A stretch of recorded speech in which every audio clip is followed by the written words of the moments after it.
The following is a conversation with Jared Kushner, former senior advisor to the president during the Donald Trump administration and author of Breaking History, a White House memoir. He's one of the most influential and effective presidential advisors in modern history, helping conduct negotiations with some of the most powerful leaders in the world and deliver results on trade, criminal justice reform, and historic progress towards peace in the Middle East. On Thursday, October 5th, we recorded a conversation on topics of war and peace, history and power in the Middle East and beyond. This was about a day and a half before the Hamas attack on Israel. And then we felt we must sit down again on Monday, October 9th, and add a discussion on the current situation.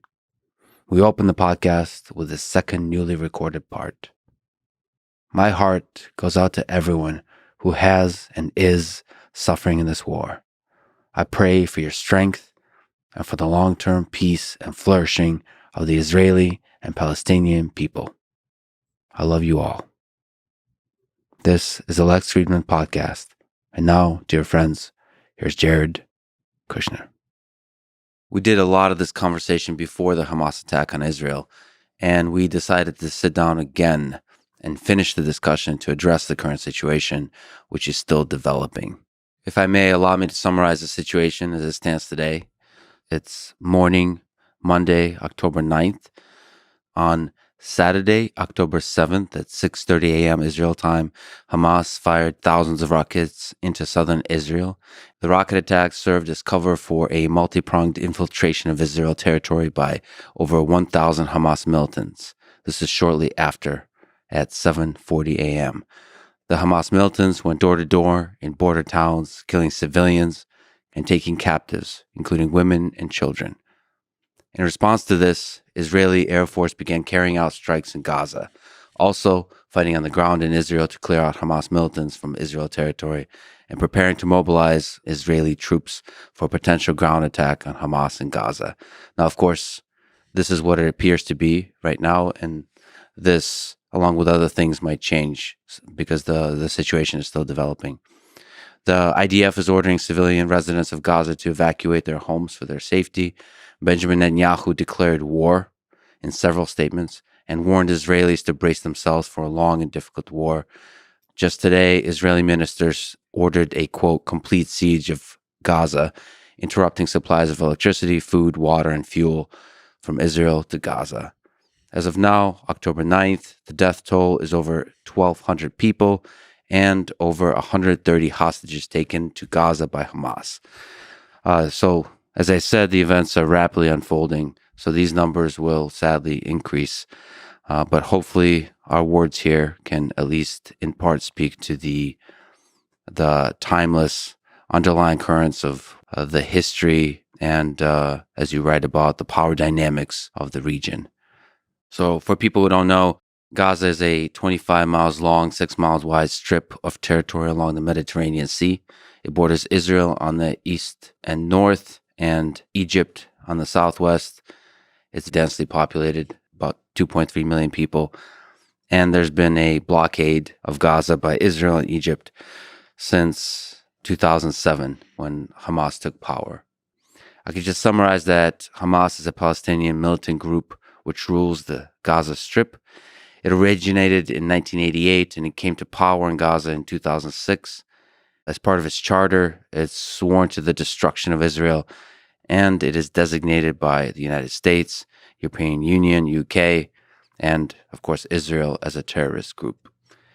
So given that context, what are your feelings as a human being, and what is your analysis as the former senior advisor to the president under the Trump administration of the current situation in Israel and Gaza?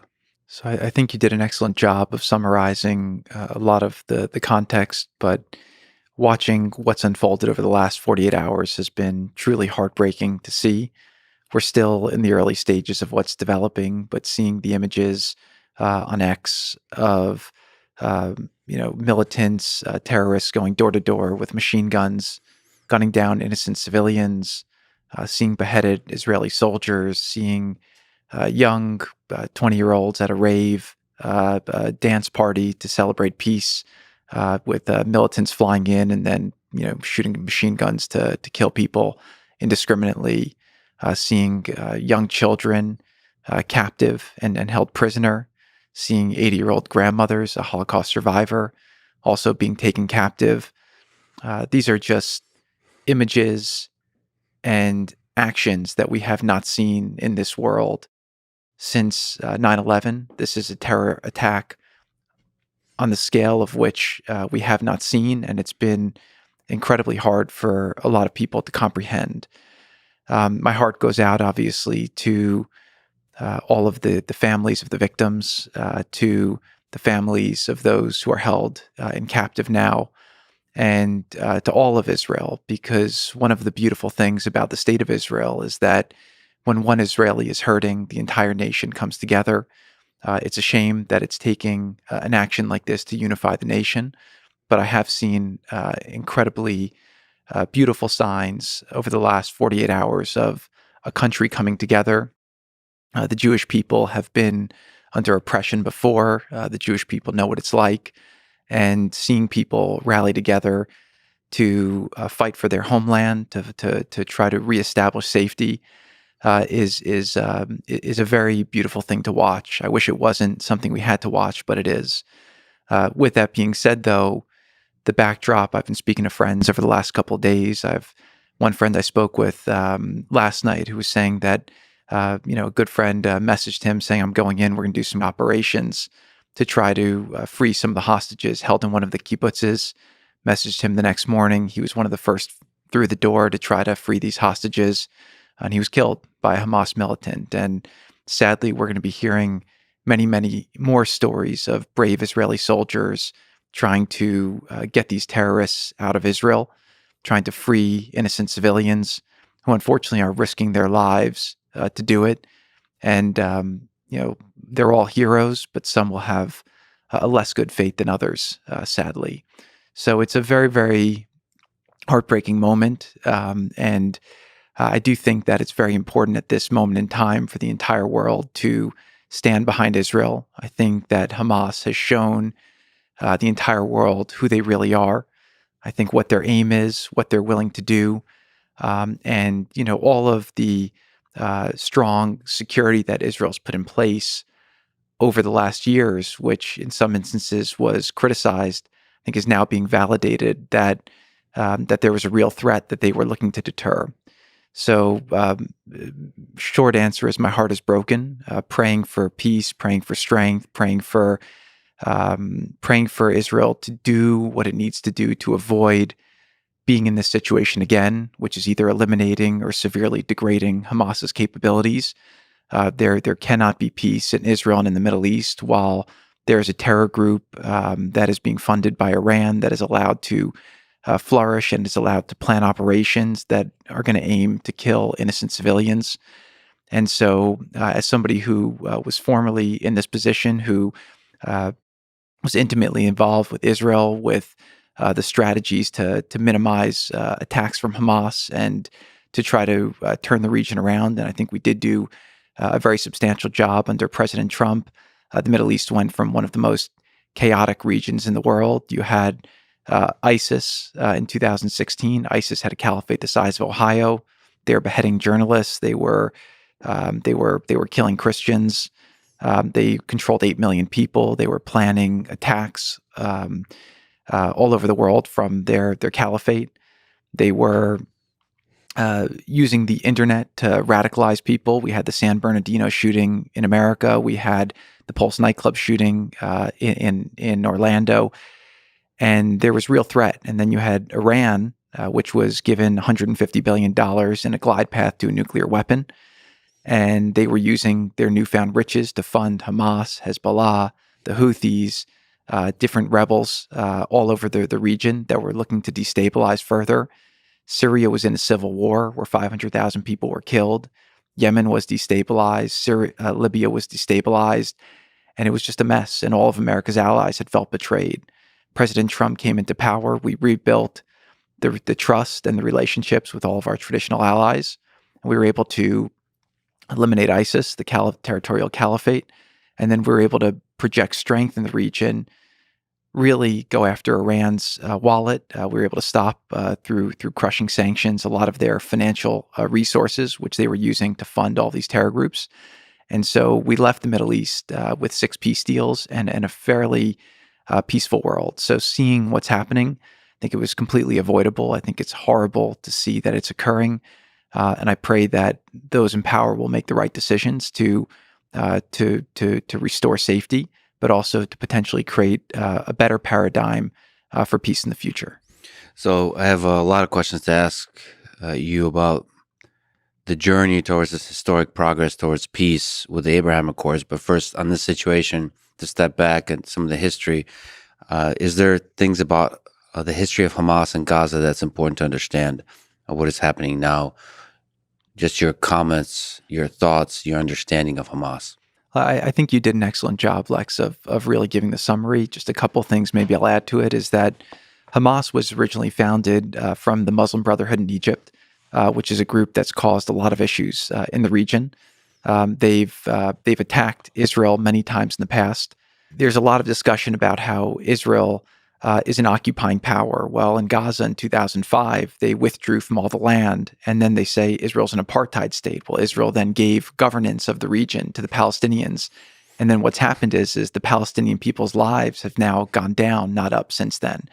I will say that under Hamas's leadership in Gaza, the people who have suffered the most are the Palestinian people. And I've watched cries throughout my time in government from people saying we want to see the Palestinian people live a better life. I agree with those people. I think that the Palestinian people in Gaza are essentially hostages. In Gaza, you have basically 2 million people that are being held hostage by 30,000 Hamas terrorists, and that's really the problem. And I would just encourage people to push their attention and energy in this moment and their anger towards Hamas. Those are the people who are killing innocent civilians, who are murdering indiscriminately. And those are the people who have held back the Palestinians from having a better life. And just finally, what I would say is, what we saw with Hamas was that if you go back to 2007, they basically had just one plan that they did over and over. And we were very careful to try to monitor very closely and stop the Iranian money and the resources from coming in. And again, we took a little bit of criticism from the international community from keeping the border tight. But unfortunately, every time you'd allow construction materials to go into Gaza, they'd use them to build tunnels, not homes. You would have equipment that would come in to build pipes. They turn it into bombs. So it was very, very hard to figure out how do you get the resources into Gaza to help people live a better life, while at the same time, the leadership in Gaza was taking all of those resources and turning it into military equipment to attack Israel. What role does Iran play in this war, in this connection to Hamas? Can you speak to the connection between Hamas and Iran that's important to understand, especially as this most recent attack unfolds? Sure. So the correlation, there's reports that Iran is behind the attack. Hamas has thanked Iran for their support. And it's been very well known that Iran supports the destruction of the state of Israel. And I won't say Iran as a country. I'll talk about Iran in the leadership. There's actually a beautiful thing I saw on the internet where at one of the soccer games in Iran, they were trying to rally support for the Hamas terror attacks. And a lot of people in the crowds were chanting, F you to the regime, because I think the Iranian people, the Persian people generally are peace-loving people who don't want to see this focus on destruction and annihilation. But you saw this in 2015, 2016, when the Iranian government had resources, the region was less safe. And since, now there's been more resources allowed to go to the Iranian regime by lack of enforcement of sanctions. And as a result, Iran is funding Hezbollah, Hamas. They were funding the Houthis. Now there's a little bit of a detente between Saudi and Iran, which has led to that going down, which only further proves that Iran was behind the Houthis, which is what the Saudis had been saying for years, and Iran was denying. So there's a very strong relationship between the two. And we always knew that the way that Iran fights wars or fights conflicts is never directly. It's usually through its proxies. And in this case, Hamas has been a proxy for Iran, who wanted to obviously see the destruction of Israel, but also does not want to see the Israelis and the Saudis come together for a peace agreement. So the name of this operation, of the Hamas operation, is Al-Aqsa Flood, referring to the Al-Aqsa Mosque. How much of this attack is about the Al-Aqsa Mosque? In actuality, I don't think any of it is, but the Al-Aqsa Mosque is something that all of the Shia jihadists have used for years in order to justify their actions that are aggressive towards Israel. So this is something I'll maybe even take a step back and go through. When I was working initially in my first year on the peace plan, I was doing a lot of listening. And quite frankly, a lot of what people were saying to me didn't make sense. And the reason why I was trying to figure out, they were talking about sovereignty over Al-Aqsa Mosque. The Al-Aqsa Mosque is a mosque that's built in the Holy of Holies, the Haram al-Sharif in Israel, where the Jewish Beit HaMikdash, the Holy Temple, was built in a very religious place. About after the temple was destroyed, then there was a big mosque built there, and it's one of the more holy places in Islam now. So the big thing everyone was saying is, what do you do with this land where you have a mosque built over a very big Jewish site? And I was hearing all of the experts, and I always say experts with quotes, because only in Washington can you work on something for a decade and continue to fail, and then you basically leave and are considered an expert. But that's one of the problems with Washington, which maybe we could talk about later. But the notion here was, I went and I said, let me try to understand what the issue is with the Israeli-Palestinian conflict with the people, right? I always felt the politicians were a little disconnected. So I commissioned several focus groups, one in Amman, one in Cairo, one in Dubai, and one in Ramallah. And I asked, people, Muslims, what is the Israeli-Palestinian conflict about? Mm-hmm. And time again, the most popular thing that they said was that Israel was not allowing access to the mosque for Muslims to pray.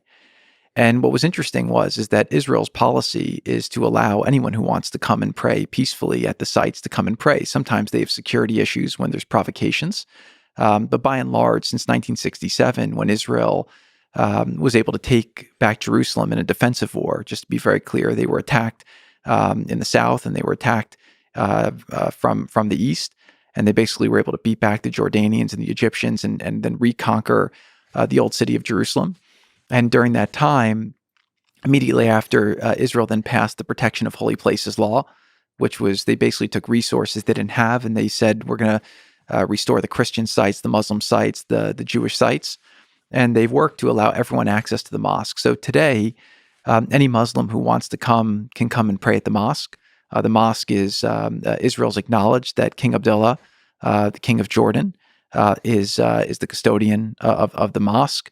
And as long as people want to come to the country and pray peacefully, they're able to do that. But if you look at a lot of the propaganda that's been used by ISIS or Iran to recruit terrorists or to justify their incursions, they often say they're doing it in the name of liberating the Al-Aqsa Mosque. But from an operational and pragmatic perspective today, any Muslim who wants to go to the mosque, you can book a flight to Israel now through Dubai, because there's flights between Israel and Dubai. And as long as your country has relations with Israel and they'll accept your passport in there, you can come and pray. And that's what Israel wants. Israel wants Jerusalem to be a place where all religions can come and celebrate together. But you have a lot of actors that look to find ways to use these religious tensions in order to sow division and justify violent behavior.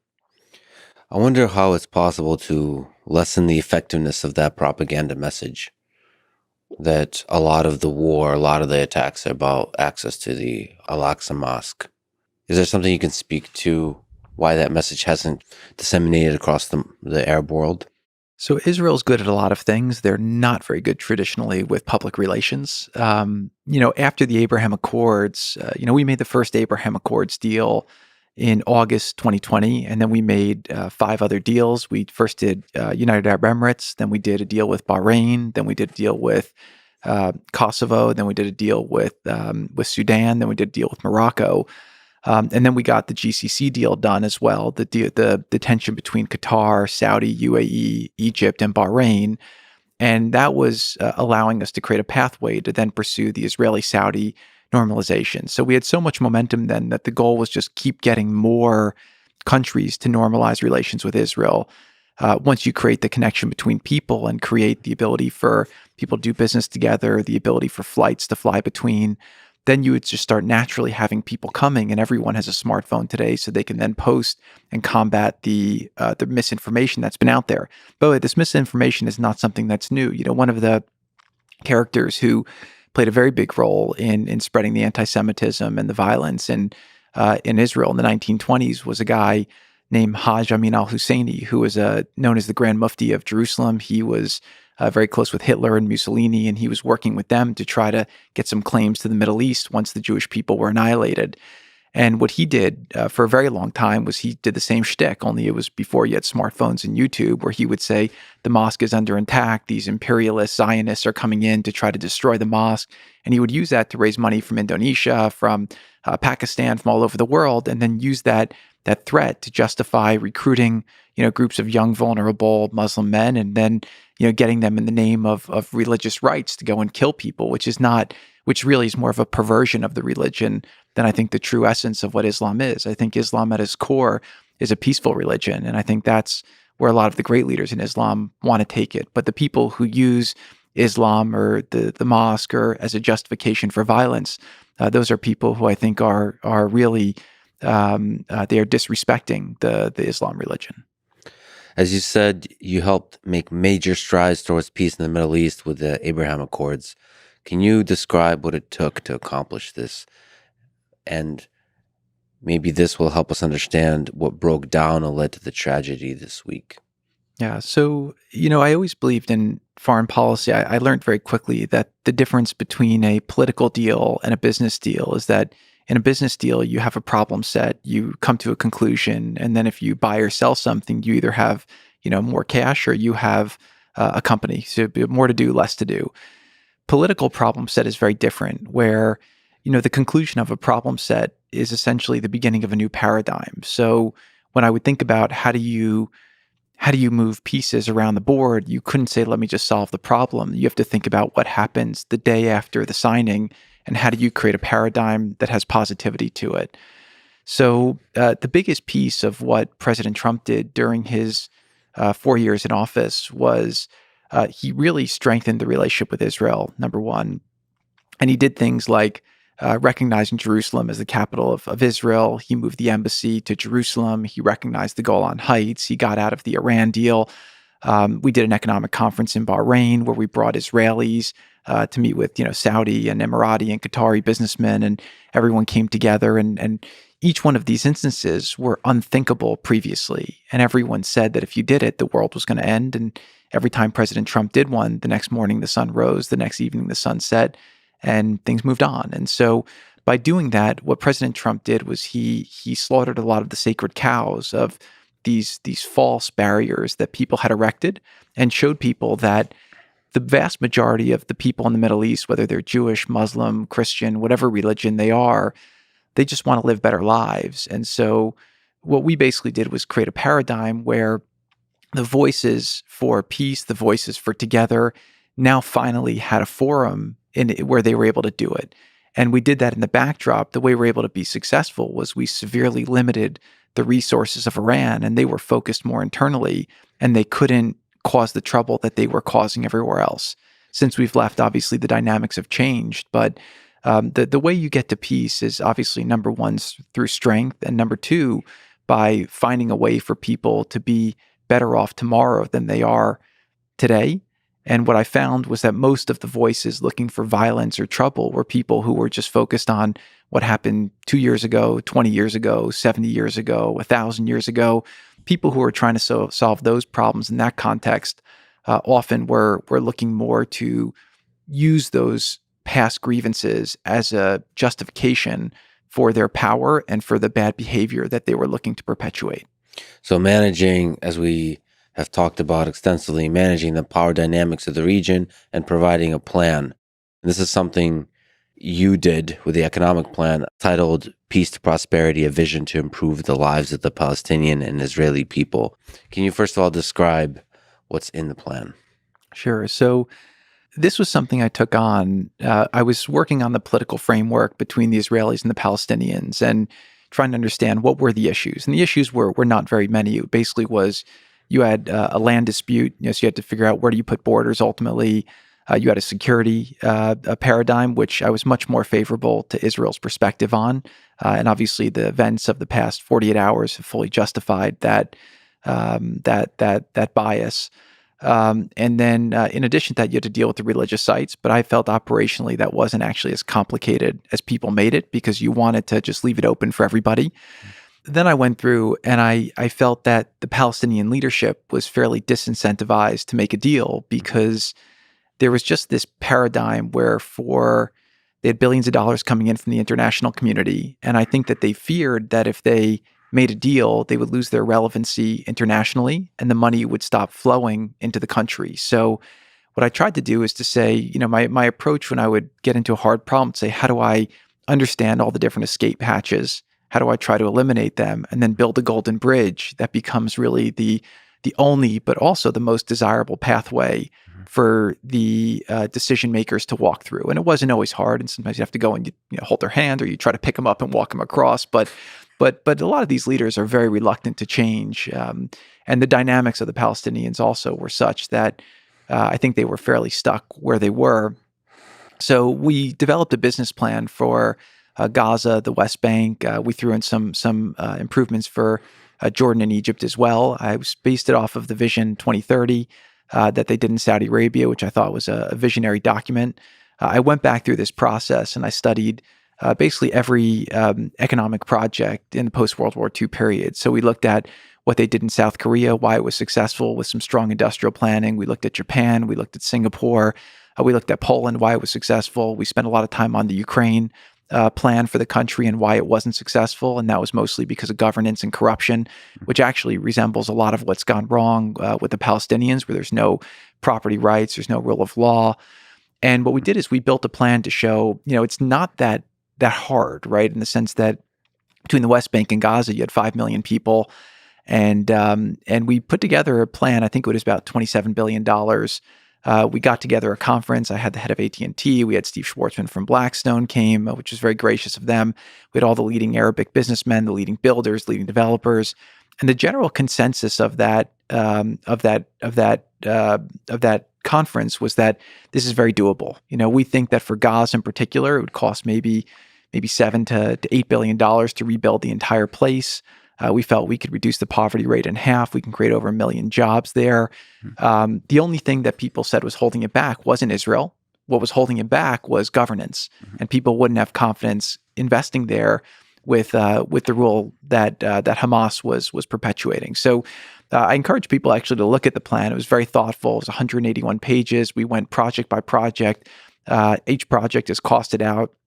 It's a real plan that could be implemented, but you need the right governance. And all of the different Arabic countries are willing to fund it. The international community is willing to fund it because they've just been throwing so much money at the Palestinians for years that's never been outcomes-based or conditions-based. It's just been, entitlement money. And unfortunately, it hasn't really achieved any outcomes that have been successful. So it's a great business plan. It just shows too, rebuilding Gaza, could be easy.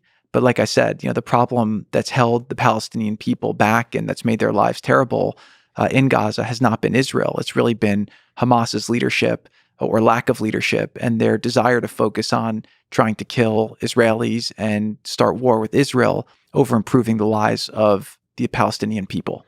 And the current approach of Hamas, the more violence they perpetrate, the more they can hold on to power versus improving the lives of people.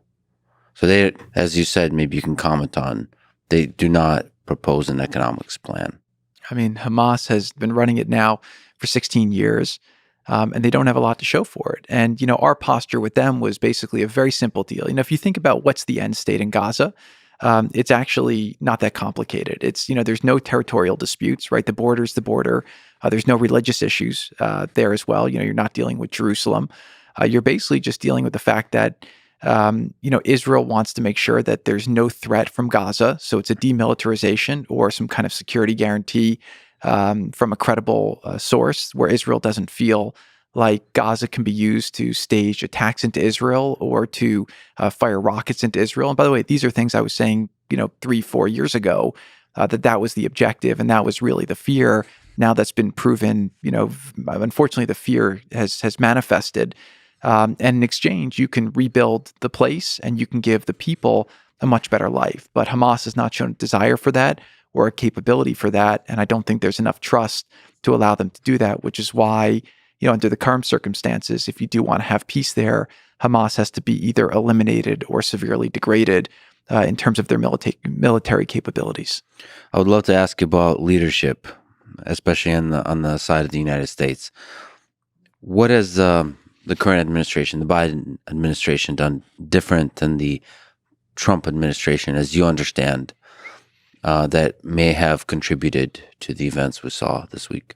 So all I can talk about are where we left them, right? We left them a place where they had tremendous momentum in the Middle East. I met with them during the transition and said, look, we even got the Qatar Saudi conflict done, which was a big, no peace between Israel and Saudi would have been possible without that. So we even got that done in our lame duck period.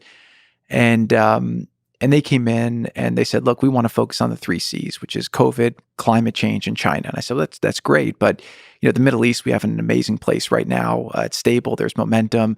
Iran is basically broke. We put such crippling sanctions on Iran that they went from about, I think it was 2.6 million barrels a day of oil they were selling to about 100,000 under Trump. So their foreign currency reserves were basically depleted and they were broke. Same with the Palestinians. We stopped the funding to UNRWA, the UN agency, which is totally corrupt. It's we've put $10 billion in there over time. I did a poll in the Middle East, in Gaza, to say, okay, we've invested $10 billion here as a country. Are we popular? Mm-hmm. Right? The U.S. had a 7% approval rating. USAID had a 70% approval rating, but it just felt like a waste of our taxpayer dollars. And again, we wanted to make it conditions-based. The Biden administration came in.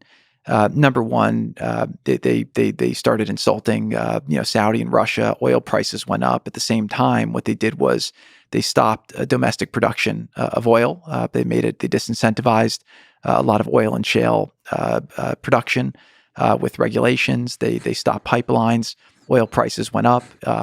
They stopped enforcing the sanctions against Iran, probably to get the oil prices lower to make up for what they were doing. They ran to Iran to try to make a deal. They started funding the Palestinians again right away. And I even said, if you're going to fund them, if that's your policy, I respect that. Again, elections have consequences and you can take a different policy. But what I would recommend is get some conditions, make them do some reforms, make them give property rights to people, make them, do real economic investments for people.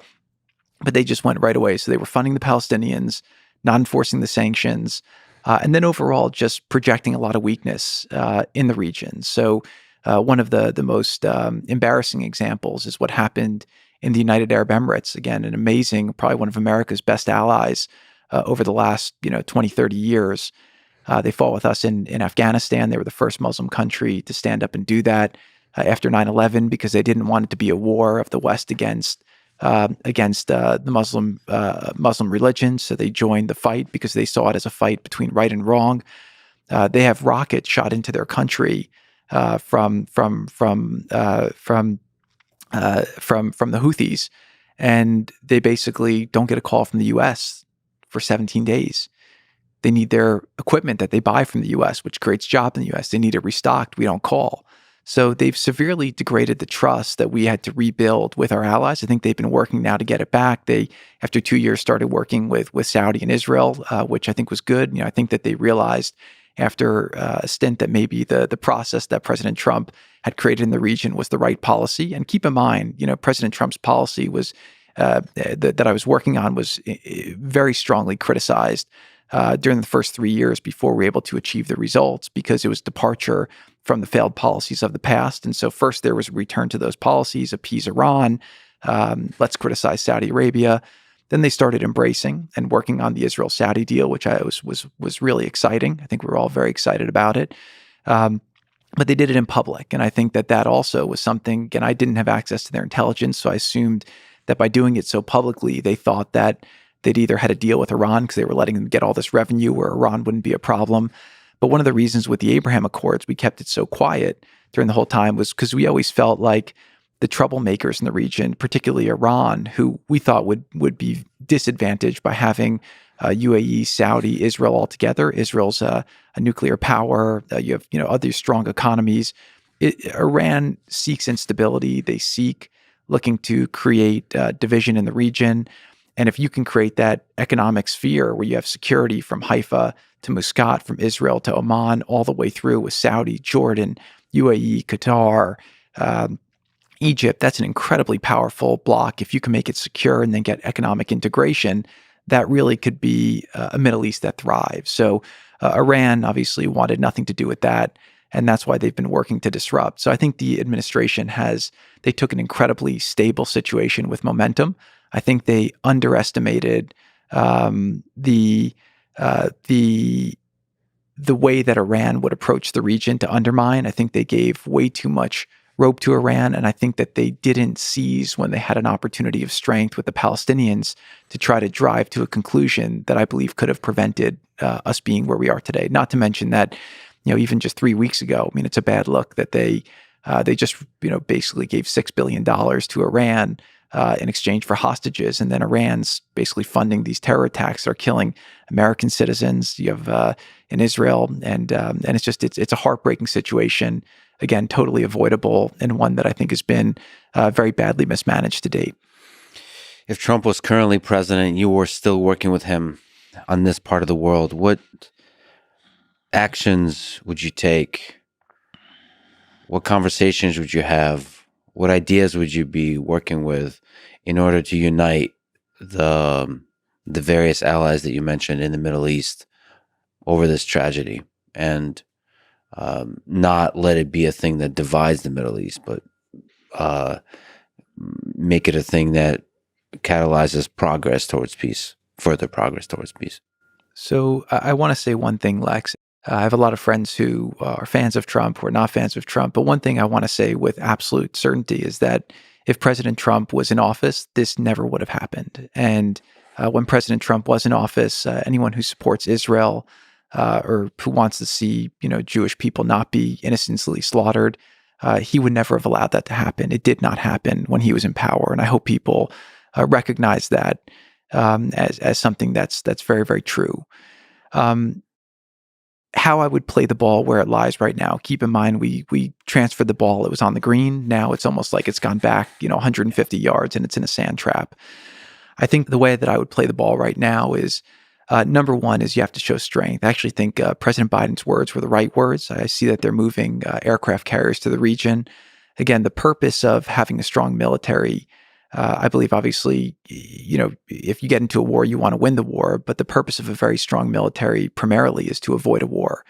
I don't know what kind of credibility the Biden administration has to show the strength, but right now you have to support Israel completely. You have to really let people in the region know that there'll be consequences if they try to escalate. Again, we saw a little bit of rocket skirmish from Lebanon, from Hezbollah. But again, this is the type of thing that they have to know there'll be severe consequences if they make this a multi-party fight.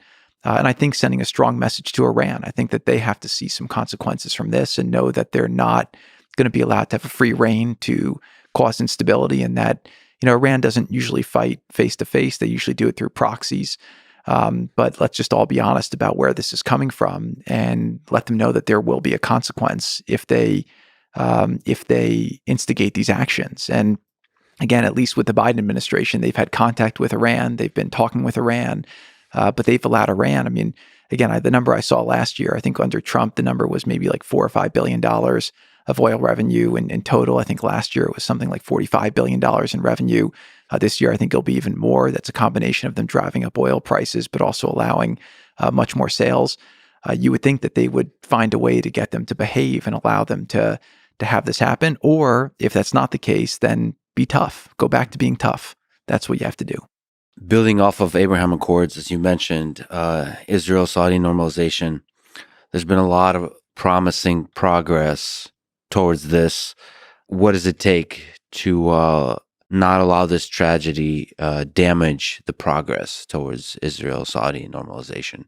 I think right now it's probably not the best to think about that. I think that we want to think about that after whatever is going to happen is going to happen now. I think right now the number one priority for Israel has to be to fully regain security in the country. And then number two is to figure out how you can, like I said, eliminate or degrade the Hamas capability or other Iranian threats to make sure that you have your security apparatus. I think that the Israeli leadership right now should proceed with that. And I don't think that they should be thinking about normalization with Saudi at this moment. My instinct, and I've been watching this Israeli-Saudi normalization play out, obviously just speaking with people and seeing what I've been reading, and watching with great excitement. I think it would be a game changer for the region. I think it's one of Iran's worst nightmares to have Israel and Saudi interlinked together. I think it'd be great for the Saudi people from a security perspective. What they're discussing with America would be very strong. The ability to get different elements across would be incredible. So what I would say with it is that the industrial logic held yesterday, and I think it will hold again tomorrow. So, I always expect countries to act in their interests. I think that the deal that's on the table right now between Saudi, Israel, and America is in Saudi's interests, it's in America's interests, and it's in Israel's interest. What's going to happen now, though, is the political dynamics are going to shift. And I think that, as we've seen with political dynamics, they come and go. I think let's get through this moment. And then I hope at the right time that those talks will be able to resume and conclude in an appropriate way. And, it's funny, Lex, when I was working on the U.S.-Mexico agreement for the trade, we would have every day there'd be a tweet that would go out or there would be an issue. I mean, people forget how intense it was between America and Mexico. And I would speak to my counterpart in Mexico after a rough day. And, we were working on something, we were making progress, it'd get blown up. And I'd speak to him and say, you know what, look, they're not moving America, they're not moving Mexico. Let's just, let's stop for today. Let's pick up tomorrow and let's find a new way to bring this forward. So I would just encourage everyone working on that not to give up, to keep working hard at it, and to find a way. But like I said, I would take a little bit of a pause for the time being. Let's let the current situation play out. And then hopefully there'll be a way for it to move forward. I just hope there's still people on the U.S. side picking up the phone and calling UAE, Saudi Arabia, just as human beings, as friends, as allies, and just keeping that channel of communication going.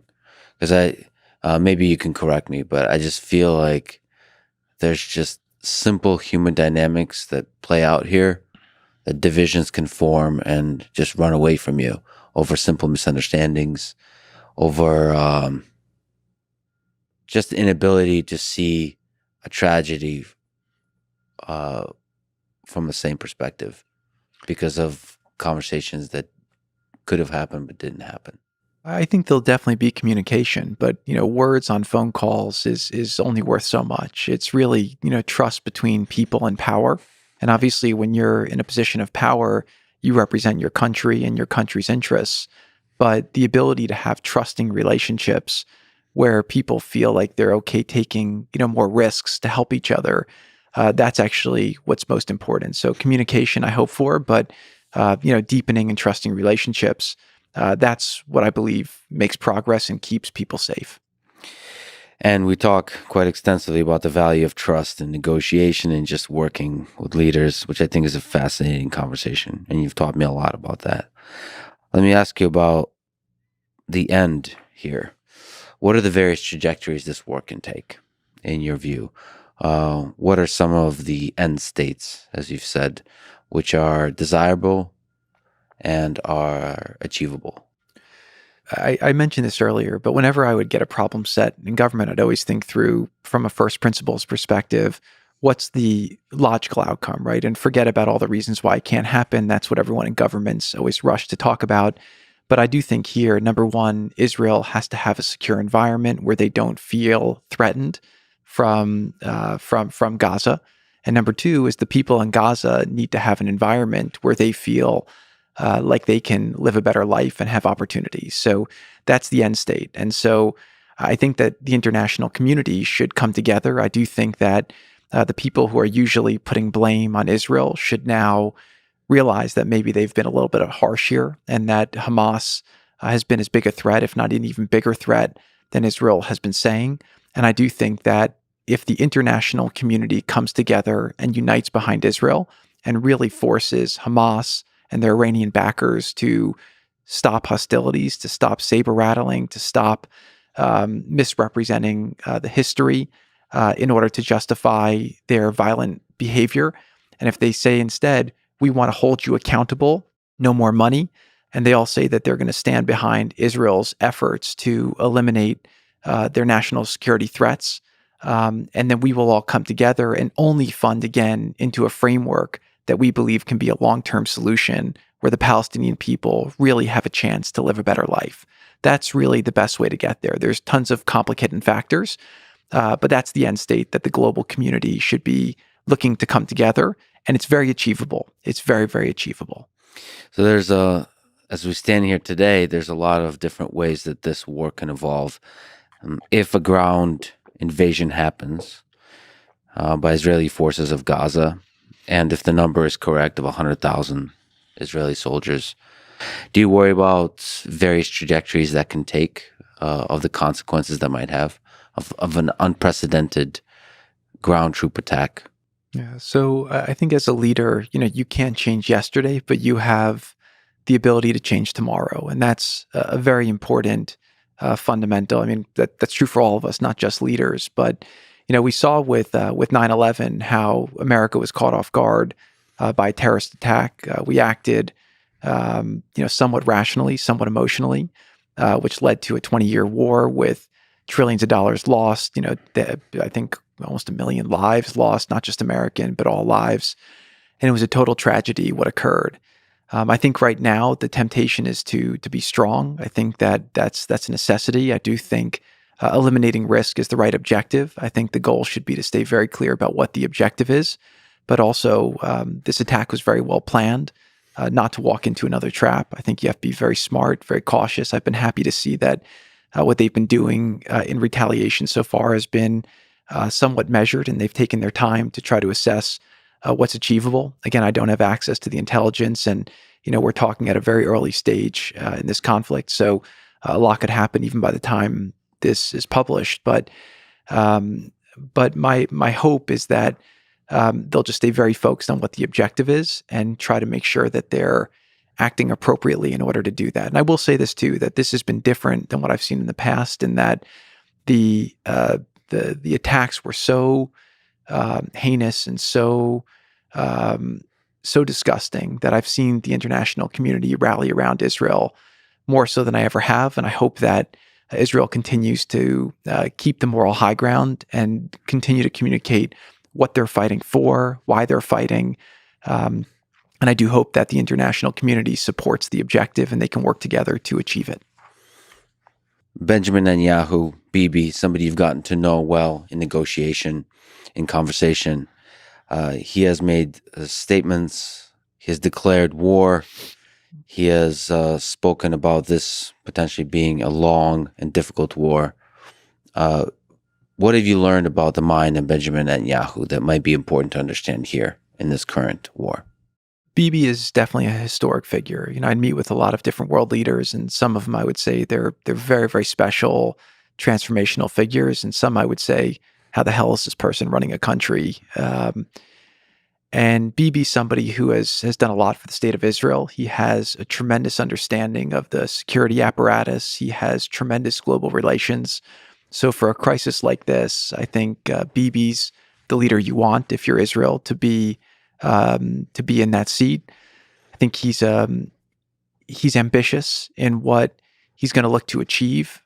He understands his role in history as somebody who's helped strengthen Israel economically, militarily, and I don't think he wants to see his legacy be somebody who left Israel more vulnerable than it had to be. So I think in that regard, he'll be incredibly strong, but I also think that he'll hopefully be calculating in the risks that he takes, and not create more risk than's needed. And that's easy to say, the two of us sitting here having a conversation. When you're sitting in that chair as a leader in the fog of war, it's a very, very hard decision to make. He's been here before. He knows the weight of the situation. I'm sure he knows the moment, and I pray that he'll do what's right here to bring the best outcome possible. I wonder if you can comment on the internal political turmoil that BBE has been operating in, and how that relates to the tragedy that we saw.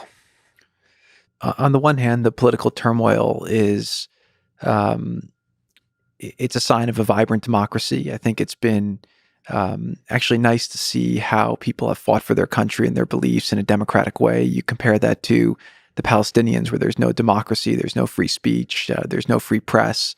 You can't disagree with the leadership. In Israel, if you want to, if you want to be homosexual, you can have a go to a parade and live your life. In Gaza, they'll throw you off a building and kill you. It's so in Israel, you have the freedoms, which I think make it a special place, and you have a very vibrant democracy.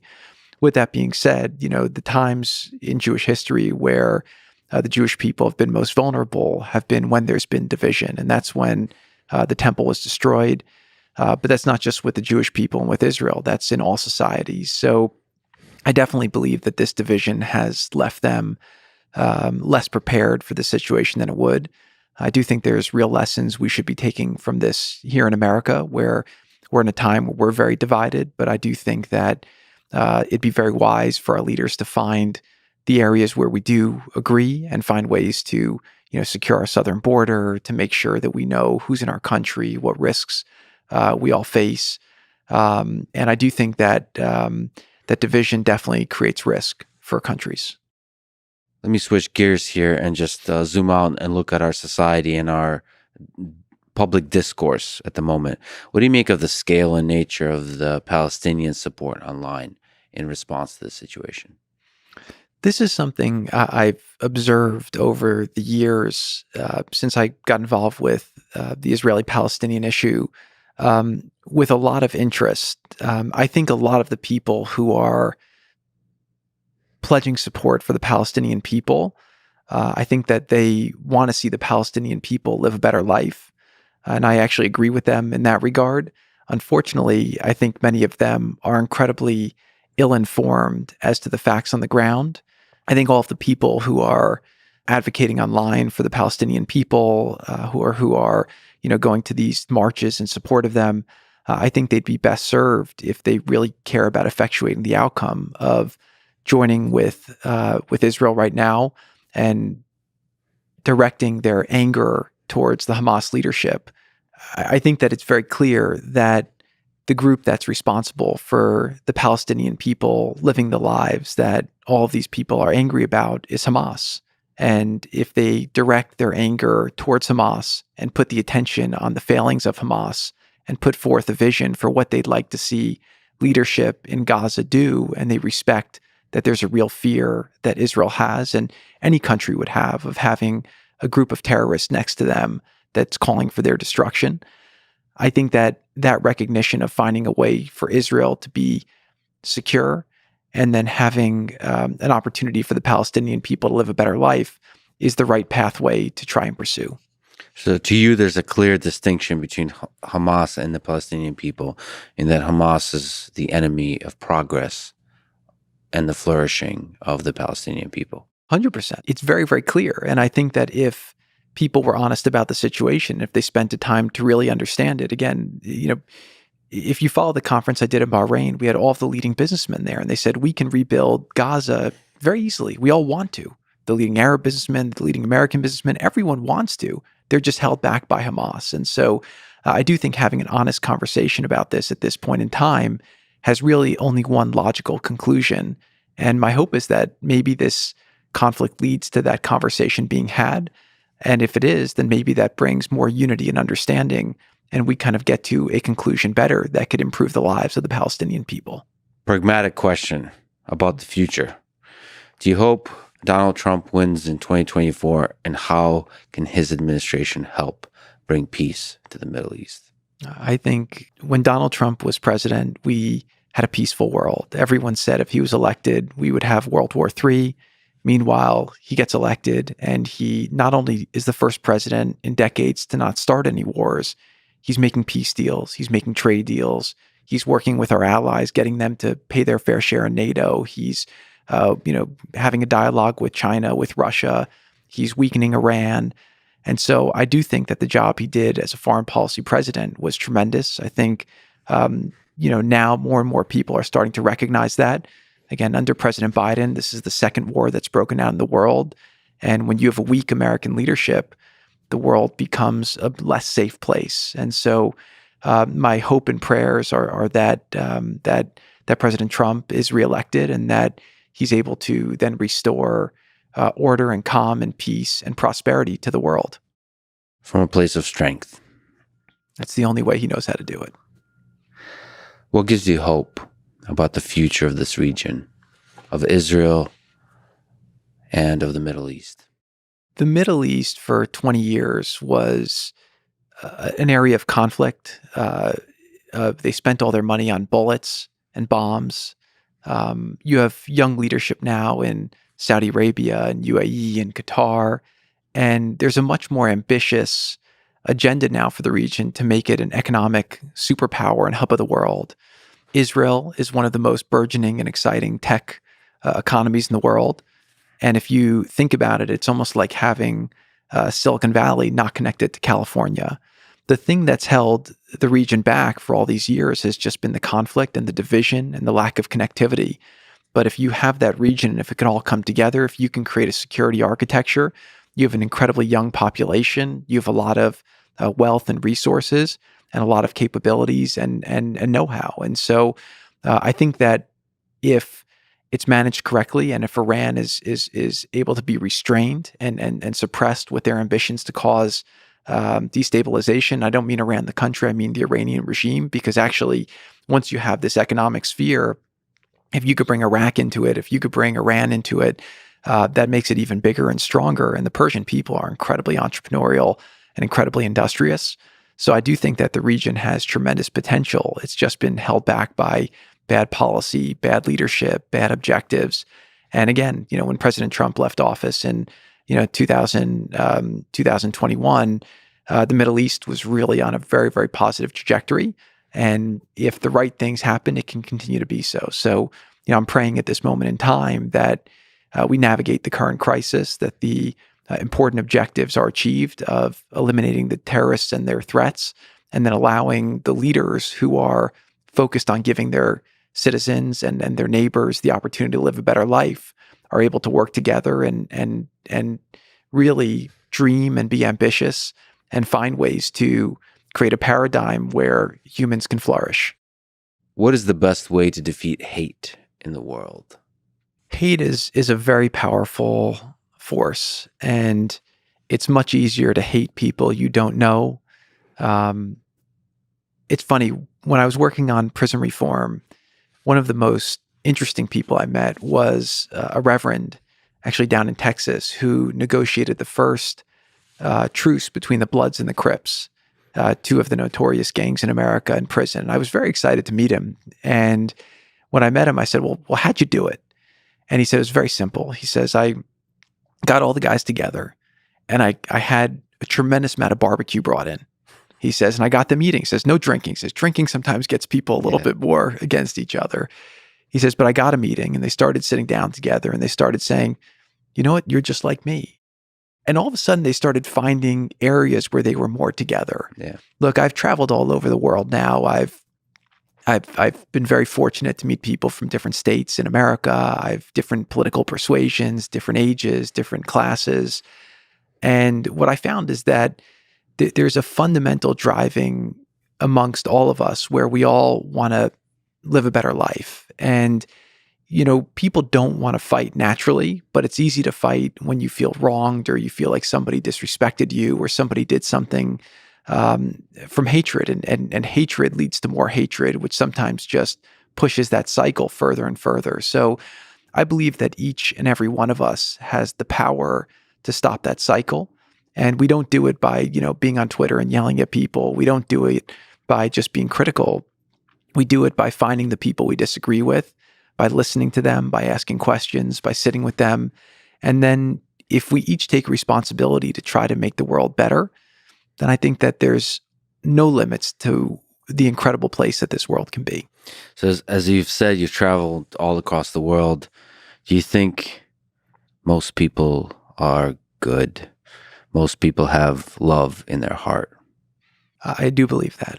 Yeah, and you have some bad people. I mean, you have some real evil people. I mean, a big part of the work I did was on prison reform, and previously the mentality is that the prison should basically be a warehouse for human trash, and if you've made a mistake in this world, then we're going to throw you out, and we're going to make the rest of your life incredibly difficult because you're going to have a criminal record. You're not going to have access to jobs. But what I found is when I would sit with people in prison, the people I met through my father's experience and who I met along the way, is that, people make mistakes. We're all human. I think it's the right thing from a religious perspective to give people second chances. I always believe you shouldn't judge people by the worst mistake they make in their life. Unfortunately, now in the era of social media, people will say one wrong thing. It sticks with them forever. They get canceled or they get put out. We're all humans. We grow from our mistakes. We learn from our mistakes. And I think that some people are just evil. There are some evil people, but I do think the vast, vast, vast majority of people are good. And I do think that people sometimes also can be in a bad place, and then society can push them to a worse and worse place. But we all have the power to make them feel loved, make them feel heard. And I think there's also tremendous power that we have as people to help people get to a better place. And so, my wife and I, we've always tried to be a force for good. We've always tried to be, we've always tried to provide a place where people can discuss with each other. When we were in Washington, we would host dinners at our house all the time, or we would have Democrats and Republicans sitting together. We just had, I saw Senator Feinstein just passed away. We had a great dinner at her house when she was a senator, with her and her husband, and Mark Meadows when he was on the Freedom Caucus. And we had actually a fascinating discussion about Iran. Mark was much more hardline than me. I had to actually bite my tongue. I was impressed at how much he did, whereas Feinstein and her husband were like super into, they knew the Iranians well. They thought they were peace loving. And it was an incredibly robust and respectful debate. And so I don't think we maybe concluded anything that night, but it was interesting for people to get together, having a dinner at my house where I had Dick Durbin, the number 2 ranking Democrat in the Senate, Lindsey Graham, and Stephen Miller, who's known to be a very hardline on immigration, discussing what an immigration reform could look like. I mean, they left that dinner saying, wow, we hadn't spoken to people on the other side, and we actually agree on like 85% of things, like maybe something is possible. And so I believe that we should always be trying to push to make the world a better place. And you only do that by listening to people and connecting with people, and by respecting people. And finally, I'll just say on this is that, I meet people all the time who have so much confidence in their perspectives. And I'm very jealous that these people are able to be so confident about every single thing, because for me, I have, some degree of confidence in the things that I've studied and what I've learned, but I'm always trying to find, people who disagree to kind of sharpen my perspectives and to help me grow and to help me learn further. And so I think that's kind of the beauty of the world, is that, the knowledge base continues to grow, the facts continue to change, and what's possible tomorrow continues to become different. And so as humans, we have to continue to thrive, to learn and to grow and to connect. And if we do that, everything's possible. Well, Jared, thank you for your compassion, first of all, but also your wisdom today on this very difficult, this tragic set of events, these difficult days for the world. It's a big honor to speak with you again. Every time I speak to you, I learn a lot about the world. And I deeply appreciate, like I said, like your humility and your understanding of the details of all the complex power dynamics and human dynamics that are going on in the world. Once again, thank you for talking today. Thank you. And Lex, if I could say just one final thing, which is that my thoughts and prayers are really with all of the people in Israel and the innocent civilians as well. On the Palestinian side, and my prayers are with the IDF soldiers, that they should be safe and they should be really watched by God to accomplish whatever mission will enable to make the world a safer place. Thank you for listening to this newly recorded segment of the conversation that addresses the current situation in Israel and Gaza. And now we go on to the second part of the conversation, recorded on Thursday, October 5th. Given your experience in negotiating with some of the most powerful and influential leaders in the world, what's the key to negotiating difficult agreements in geopolitics? Let's start with a big question. If I look back on the different negotiations I had when I was in government, either with leaders of countries, with representatives of leaders, or even with members of Congress to pass legislation, the most important thing I would draw back to would be trust. I think getting to know each other, understanding what was motivating the other party to get to the outcome, and making them feel like you weren't going to use whatever information they gave you to benefit yourself at the expense of them is probably what I would call table stakes to have a shot at accomplishing anything that was hard in a negotiation. After that, I would say taking maybe a first principles approach to what the outcome of whatever problem you're looking to solve should be. Now, you have different kinds of negotiations. I always tried to create a framework in the negotiation where it wasn't me against you. It was always, let's agree on what the outcome is that we're trying to accomplish. Let's all sit on the same side of the table and say, we want to get to this outcome. How do we get there? Really trying to create a roadmap. And so once you understand the destination you want to get to, the endpoint, then you'd have to work backwards and really try to put yourself in their shoes and try to understand what were their motivations macro. Most of the time, you have to assume that a leader's primary objective was to stay in power. And so all decisions made would be made through the framework of what it would take to do that and how it would impact their ability to do that. And then finally, I would just say that in any negotiation, you have to understand the power dynamics as well. And you have to then weight your approach in order to maneuver pieces to accomplish the objective. And so in areas where we had stronger power dynamics, I'd always look at it and say, what are the potential escape routes where a politician would say, this is just the reason why we can't get there? And I'd always think, how can you try to eliminate those escape routes or make them much harder to accomplish?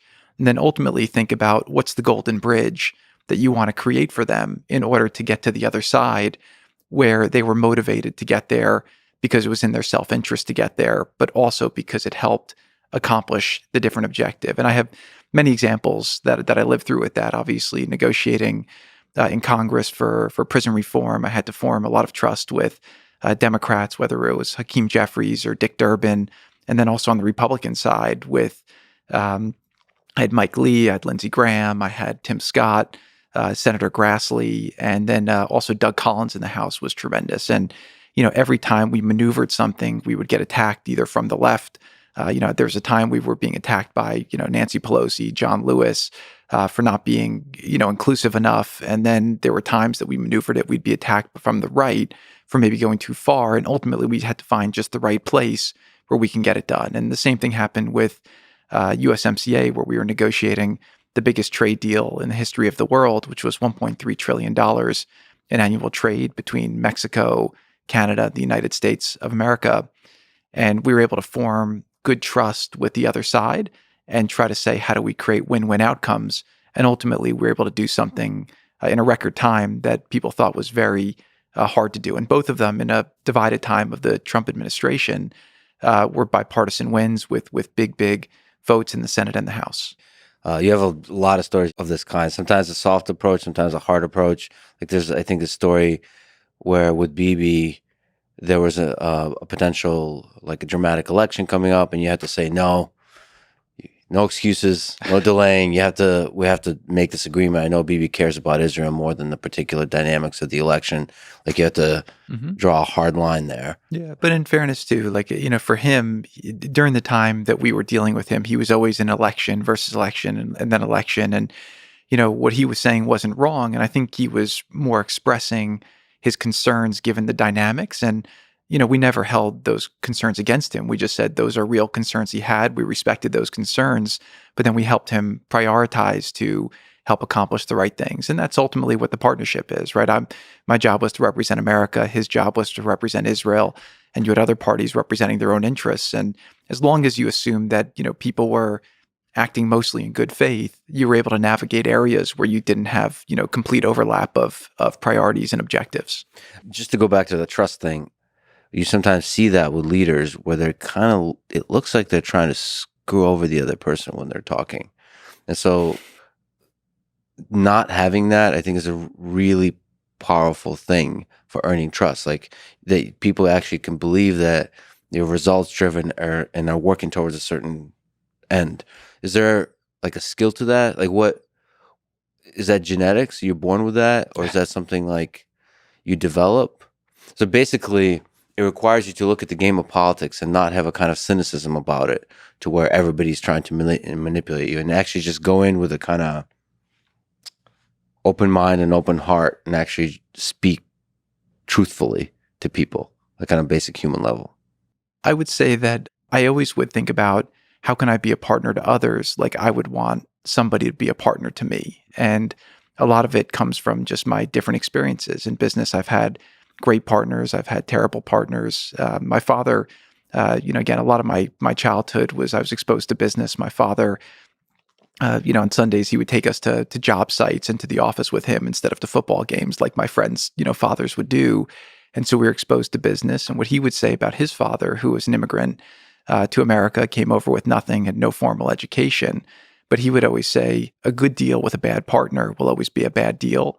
And a bad deal with a good partner, you'll figure it out. And so going through some of the challenges that I had in my life early on, whether it was the issue with my father that I'm sure we'll talk about, or even going through some tougher financial times during the great financial crisis, I really learned a lot about partnership. And I always thought, how can I act in a way where I could be the type of partner or friend to others that I wish others would be to me? So when you look for a good partner, don't you think there's the capacity for both good and bad in every person? So when you negotiate with all these leaders, aren't there like multiple people you're speaking to inside one person that you're trying to encourage, catalyze like the goodness in the human? Yeah. Leaders are generally chosen by their country. And so my view was if I had an objective, I didn't get to choose who was the leader of other countries. My job was to deal with that leader, understand their strengths, understand their weaknesses, understand their power dynamics as well. One of my greatest takeaways when I grew up, I'd read the newspapers about all these powerful, famous people. And then as I got older and had the chance to meet them and do business with them, and then ultimately, interact with them in government, is I realized that they're just like you and me. They wake up every morning, their kids are pissed at them, their wife doesn't want to talk with them, and they've got, a set of advisors around them. One saying, let's go to war, one saying, let's make peace, one saying, do the deal, one saying, don't do the deal. And they're all thinking, where do I get advice? How do I make decisions? And so understanding the true human nature of them and then the different power dynamics around them, I thought was very key. And so I didn't have a choice. Do I deal with them or not? It was a function of how do you deal with them effectively in order to find areas where you have common interests and then work well together to pursue those common interests in order to achieve a certain goal. You, first of all, you're incredibly well read. I've gotten to know you and I've gotten to know Ivanka, and the book recommendation list is just incredible. So, first of all, thank you for that. You told me about The Guns of August by Barbara Tuchman. It's a book on World War One, and I went down a whole rabbit hole there. She's like an incredible historian. But anyway, there's a bunch of stuff you learn from that. But one of the things you told me is it influenced your general approach to diplomacy of just picking up the phone and giving it a try. So as opposed to planning and strategizing, just pick up the phone. Yeah, so this was a book I read way before the notion of serving in government was ever even on my mind or a reality. And I remember thinking about it, reading it, and thinking how World War I started, where you had somebody was assassinated, and then you had all these different alliances that were created, and then in order to accomplish objectives, it triggered all of these uh, people getting in bed with everyone else because of documents that were created without the intent of going to a massive war. And I think in the course of World War I, it was one of the greatest atrocities that we've seen as humanity. We've had 16 million people killed in that war. And I was reading the book, I remember thinking to myself, even though things are set in a certain way, go sit with somebody, go talk to them and say, this doesn't make sense. This is wrong. How do we create a better pathway? Mm-hmm. And as a civilian all my life, I would read the newspapers. I would observe how different leaders would act. But when we had the opportunity to serve in government and have the position, you realize you're not a civilian. You don't have the luxury of sitting back and letting the world happen the way it's happening. You have agency, and you have the potential to influence the outcome of things. And one thing I've seen is, most political prognosticators are wrong. Anyone who tells you what's going to happen really has no clue. And it's not because they're bad or they're not intelligent. It's because nobody knows. And at the end of the day, the outcomes in the world are usually driven by the decisions of humans. And if you're able to come together, form relationships, listen to each other, you can do that. And one of the great examples that I speak about in the book is with North Korea. Whereas if you remember in 2017, it was very intense. When President Obama was leaving office, he told President Trump that the single biggest fear that he had, and this is a time when the world was a mess. You had the Middle East was on fire. ISIS was beheading journalists and killing Christians. They had a caliphate the size of Ohio. Libya was destabilized. Yemen was destabilized. Syria was in a civil war where 500,000 people were killed. Iran was on a glide path to a nuclear weapon. Yet the single biggest fear he had was North Korea. Then it got compounded by the fact that we get into office and President Trump brings his generals around, and he's learning how to interact with all the generals and says, okay, what are my options? And they said, calm down. We've been using all of our ammunition in the Middle East. We don't have enough ammunition to go to war over there. And he says, let's not let that be too public. Let's try to restock and come up with a plan. Yeah. And at the time, there was a lot of banter back and forth. And I was able to. I got a call from a friend who was an old business contact who actually had done business in North Korea, and he said, I'd love to find a way to solve this. And I was getting calls from friends at the time saying, I'm trying to go to Hawaii for vacation. Should I not be going? Is it not safe? I mean, we forget the psychology of how intense that was at the time. And then through that interaction, he called some of his contacts in North Korea, and then we were able with the CIA to open up a back channel that ultimately led to the de-escalation, the meeting between Trump and Kim Jong-un, which led to a de-escalation. So that was really the mindset, which was whenever there's a problem, just pick up the phone and try. And I think President Trump had a very similar approach, which was let's give it a shot. And he wasn't afraid to go after the hard ones too. And I'll say one final thing on this, which is that in politics, the incentive structure is just much different than in the real world, right? In the sense that you have a hard problem, then if you try to solve a hard problem, the likelihood of failure is great. Whereas in the business world, if you're going after a hard problem, we celebrate those people, right? We want our entrepreneurs and our great people to go after solving the big hard problems. But in politics, if you try to take on a hard problem, you have a high likelihood of failure. You'll get a lot of criticism on your pathway to trying to accomplish that if you fail. And then if you fail, it has a higher probability of leading to you losing your opportunity to serve. And so it's just one of these things where people want to play it safe, which is not the notion that really was taken during the time that President Trump was in office. Do you think it has to be that way? I think there's something in the human spirit, like in the public, that desires politicians to take on the big, bold problems, right? Like why is it the politicians need to be so afraid of failure? I don't think it has to be that way. And that's, I think, one of the great lessons from the time of the Trump administration. He brought a lot of people from the business world into government. The business people have a much different mindset than government people. And there was a lot of resistance. And I think part of why there was so much resistance was because, I think about it from my personal sense, was that if I was successful with no traditional qualifications to do diplomacy, it meant that all the people with traditional qualifications in diplomacy didn't necessarily need those qualifications in order to be successful. And that same sentiment manifested itself in many areas in government. And I think that in the business world, it's outcome oriented, it's results oriented. And what we would see in New York is they would stab you in the eye. In DC, they would stab you in the back. And it just became a whole different dynamic of how you work through these different areas. So the answer is it doesn't have to be that way. You just need the right courageous leader. And that's why I'm so optimistic about what the future of America and the world could be if you have the right people in power who are willing to take on the right challenges and do it in the right way. So if we just linger on the North Korea and the de-escalation and the meeting, what's the trajectory from this could be the most catastrophic thing that destroys the world to you find back channels, you start talking and start arranging the meeting. Like, is there some insights you can give to how difficult that is to do in the North Korea case, which seems like to be one of the more closed off parts of the world, and in the other cases that you worked on?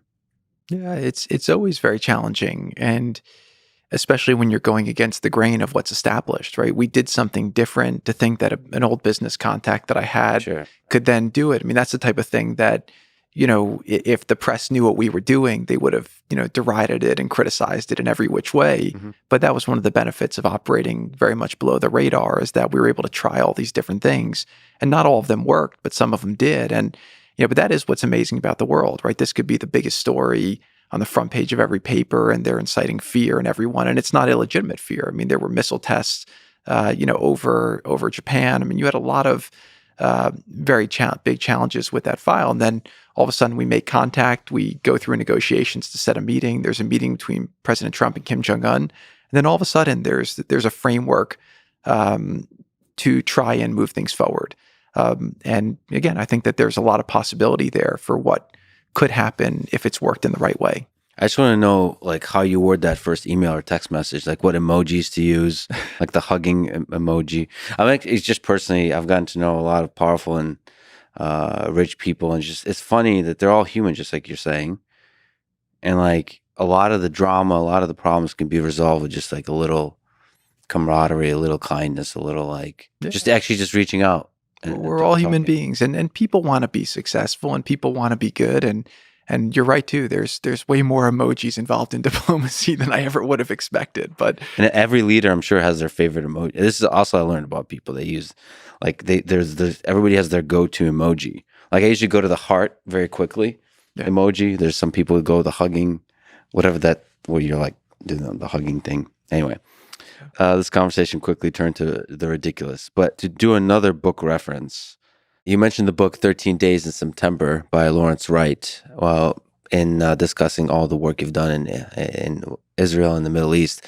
I just want to ask you sort of the interesting aspect of that book, which is the influence of the personalities and personal relationships on these negotiations. You kind of started to allude to that with the trust, but how much do the personalities matter in this?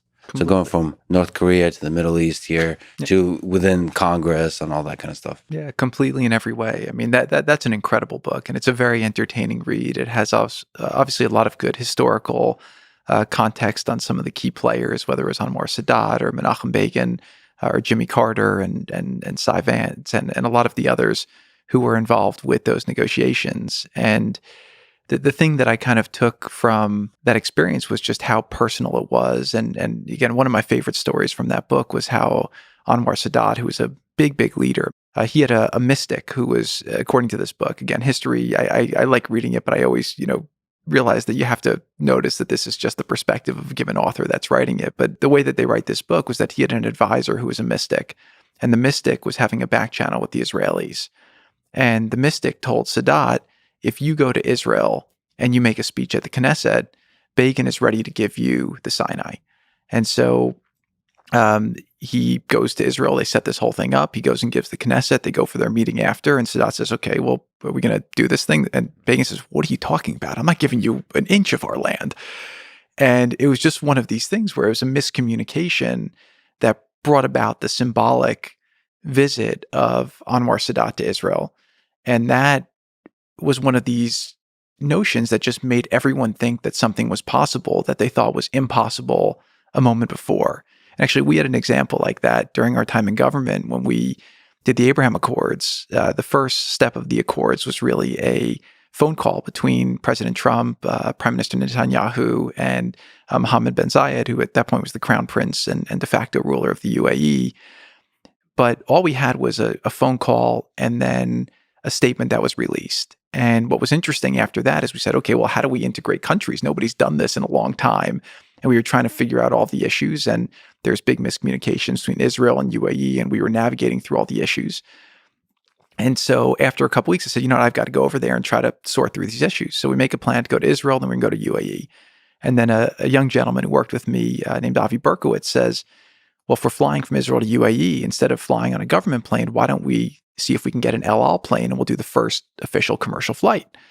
And so I said, that's a great idea. Let's call, Ambassador Al-Taiba Yusuf, who was a tremendous player in the Abraham Accords, working behind the scenes, day and night, and was really a big catalyst. So he calls Yusuf and he said, sure, no problem. Let's give it a shot. So we go and we do it. And he says, if we can work out these issues, we'll do it. So we go to Israel, we do our meetings, we get everything back into a good place. We set up this trip over. We fly in an El Al plane. We fill it up. At the time, it was during COVID, with a health delegation. We had the financial ministry, because we had to open up banking relationships so they could wire money between countries. We wanted to get health partnerships. Then we just had a lot of legal things and national security things we wanted to start putting together. So we do this flight, and we end up landing in UAE. And the picture of us coming off the plane being greeted by Emiratis and Tobes with a El Al plane with an Israeli flag on it just captured everyone's imagination. And so it was one of these things where it's like you work so hard on the details and the negotiation. I mean, hundreds of hours to kind of make sure everything's perfect. And the one thing that you do kind of, let's give it a shot, that image ended up capturing everyone's heart. So going back to Sadat, that visit was very critical. And what was interesting is, according to this book, it happened because of a miscommunication. Mm-hmm. That was the first part. The second part of the book, that's just amazing theater. And actually the book was based on a play. It was just going back and forth with all of the different methodologies that they tried that failed, but they kept trying out it. And then ultimately seeing how the personalities were able to find ways to make the compromise that ultimately was a very, very big thing for more stability in the Middle East. And so amazing book. I would highly recommend it. A very entertaining read, and something that at least gave me encouragement to keep going when the task I was pursuing seemed so large. I mean, if we could just linger on the personalities, you write in the book that words matter, or you write in the context of saying in the diplomacy business, words matter. And then you said that we're in the results business. It's a badass line. But if we just stick to the diplomacy business and words mattering, it seems like one of the things you really highlight, that individual words can really have, like, you can fight over individual words. So like, how do you operate in a world where like single words matter? I think you have to be respectful to the craft that you're in, where words matter, but then realize that they don't matter as much. And then also focus on the fact that, the actions are actually what's going to matter more than the words. And so you have a difference between leaders and politicians. Politicians are there to say the right thing and to hold the power.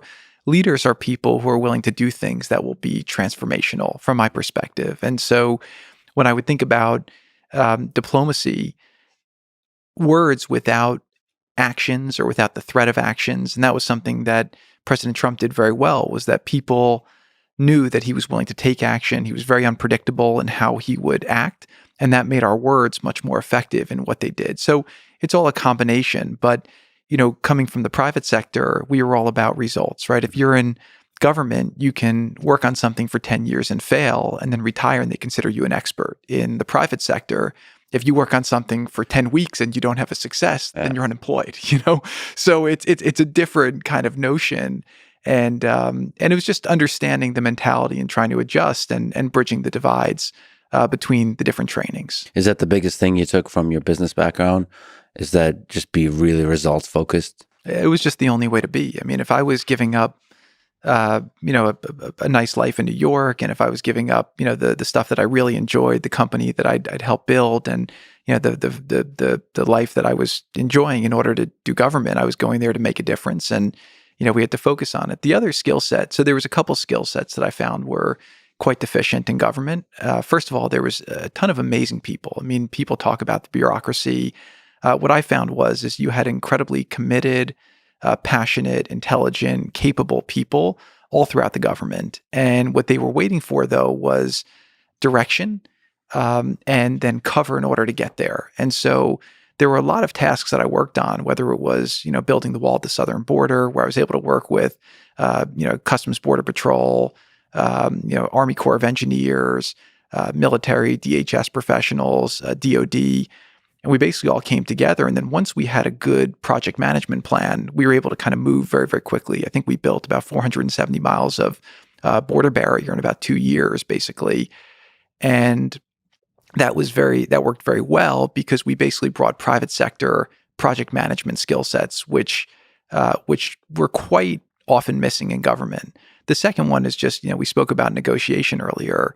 I would say that most people in government, it's just a different form of negotiation than you see in the private sector, and way less effective in that regard, which is why I think it's good the more we can encourage more people with private sector experience to do a stint in government and to really try to contribute and serve their country. That's how our founders, George Washington and all the founding fathers, they were working on their farms. They left their farms serving government, then they went back to the farm. And that was kind of the design of, the representative government. It wasn't a career political class. It was, people coming in to, show gratitude for the freedoms and the liberties that they enjoyed. And then, do their best to kind of, help others have those same opportunities that they had. And then they'd go back and live their lives. And so I think that there's a lot of opportunity with our government if people with more business mindsets who are going to think about things from a solutions perspective go and serve. Is that one of the main problems here? So you also mentioned the book, The Great Degeneration by Neil Ferguson, an awesome historian. He's been on this podcast. It helped you understand the inefficiencies of government regulation. I'd love it if you can give an insight into why government is so inefficient at times, like when it is inefficient, when it doesn't work. Why is that the case? The bureaucracy that you spoke to, the negative aspects of the bureaucracy. So we don't have enough time on this podcast to go into it, but it's look, there's a lot of aspects that work as well, right? But I do think we've gotten too big. Neil's book that you mentioned, one of the things that I took from that, I read it, I think in 2012, right, kind of in the middle of the great financial crisis, was he was talking about how government regulation often was put in place to deal with old crises, right? So it was never going to solve future problems. It was more to kind of to solve for problems that had happened in the past. And I remember thinking about that. One thing I was very proud of the work of the Trump administration was that you had 4 years consecutively where there was a net decrease in the cost of regulations. So to give you a context, in the last year of Obama in 2016, there were 6 million man hours spent by the private sector complying with new federal regulations. And that's not really what the intent of our government was, right? If we have rules or regulations, those should be legislated by Congress. They shouldn't be put in by bureaucrats who are basically saying, I want to follow this objective. So using kind of the power of the pen in order to do that. So the deregulatory effort was actually very critical to Trump's economic success that happened at the beginning of the administration. And then what I saw with regulation was anytime either there was legislation or regulation coming, the people pushing for it were usually the people who would benefit from the regulatory capture. So you had these, you look at, the great financial crisis where you had these big banking reforms. Well, what happened during the big banking reforms? Then you had a big reduction in the amount of banks that occurred, and the big banks became even bigger. Whereas I don't think that was the intention of the legislation, but the people who were writing the legislation and influencing it had a lot of the constituencies from those larger institutions. And then what happened as a result of that? A lot of these smaller institutions didn't have the ability to be as competitive. They had more restrictions, more costs. They became less profitable. But these were the banks that were serving small business, which is the biggest creator of jobs in our country. And then as a result, the bigger banks got more powerful. And what happened in the country as a result of the regulations that they put in place, the wealth gap in the country grew. It didn't shrink. And so I think oftentimes what they say these regulations are intended to be, the result often becomes the opposite. And so, what President Trump did in his administration was they did a massive deregulatory effort. And I think they pledged that for every one regulation they put on, because you do need some regulation in an economy and in a society, they would take off 2. And in the first year, they eliminated 8 regulations for every one. And so that was just something I took from it, which was, I thought, very interesting. And you had to really, I think you just have to think through what are the consequences going to be of the different actions you take. And often government gets it wrong by taking an action that feels right, but has big negative consequences down the road. Let's go to some difficult topics. You wrote in the book about your experience with some very low points in government. You've been attacked quite a bit. One of the ones that stands out is the accusations of collusion with Russia. And you tell in the book, in general, this whole story, this whole journey, on a personal level, on a sort of big political level. Can you tell me some aspects of this story? Sure. So to give the listeners some context, and people remember this now, it's been kind of swept away because it turned out not to be true, was that after President Trump won the election in 2016, instead of the media saying, oh, we were wrong, because again, everyone thought he had zero chance of winning, they said, okay, well, we couldn't have been wrong. It must have been the Russians who worked with him. And so at first, when this started coming up, I thought this was ridiculous. I mean, I was very intimately involved with the operations of the campaign. I was running the finance of the campaign. I was running the digital media of the campaign. I was running the schedule for the campaign. And I knew that on most days we had trouble, coordinating with ourselves, let alone, collaborating with another government and or colluding, as they called it. And so we did a great job, I think, as an underdog campaign, very leanly staffed.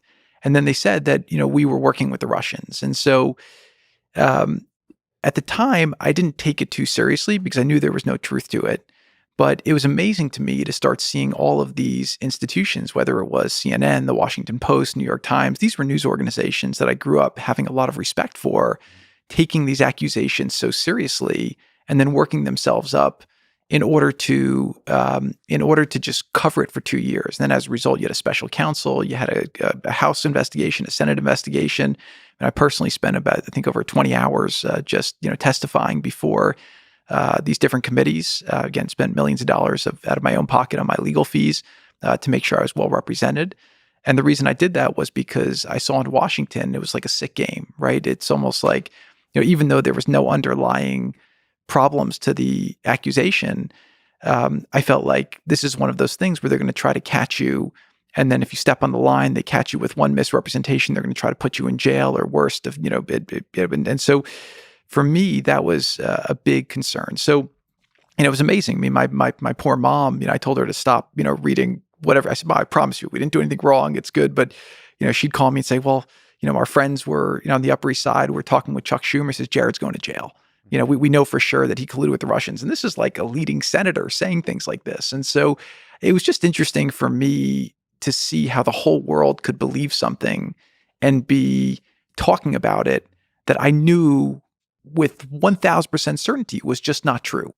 And so seeing that play out was very, very hard. Obviously, I was accused of a lot of things. There were times in Washington I was radioactive. I remember one weekend, it was all over CNN, they had panels on CNN, like the news organization that I grew up thinking was like the number one trusted name for news in the world, talking about how I'd committed treason because I met with an ambassador and said, we'd like to hear your perspective on what you think the policy should be in Syria, where there was a big civil war happening and ISIS and a lot of different things. So it was quite a crazy time in that regard. But luckily, again, we were able to fight through it. It was a major distraction for our administration. I think we were able to kind of stay focused on the objectives and the policies. But it was a crazy time. And I learned a lot from that experience. It's crazy how just an accusation can be viral and can just go. One of the things that worries me is the effect on your mind, the psychology of it, to make sure it doesn't make you cynical. Like people that are trying to do stuff, those kinds of stories that can destroy their mind. So one of the things I'd love to sort of understand, you who kind of rolled in from the business world, and all of a sudden the entire world, from CNN to everybody, is accusing you of colluding with the Russians. Like, what do you, like when you're sitting at home, how do you keep a calm mind, a clear mind, an optimistic one that doesn't become cynical and actually just keep trying to push on and do stuff in the world?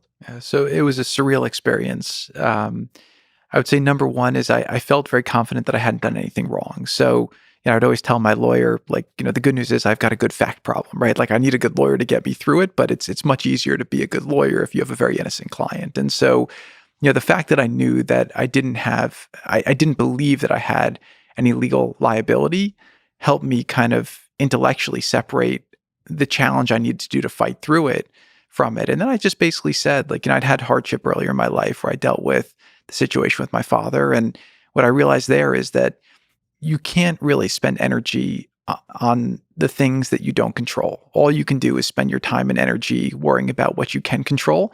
and then how do you react to the things that you have there. And so it took a lot of discipline. It took a lot of strength. And again, I give my wife, Ivanka, and even Donald a lot of credit for, for kind of having my back during that time and encouraging me just to kind of fight through it.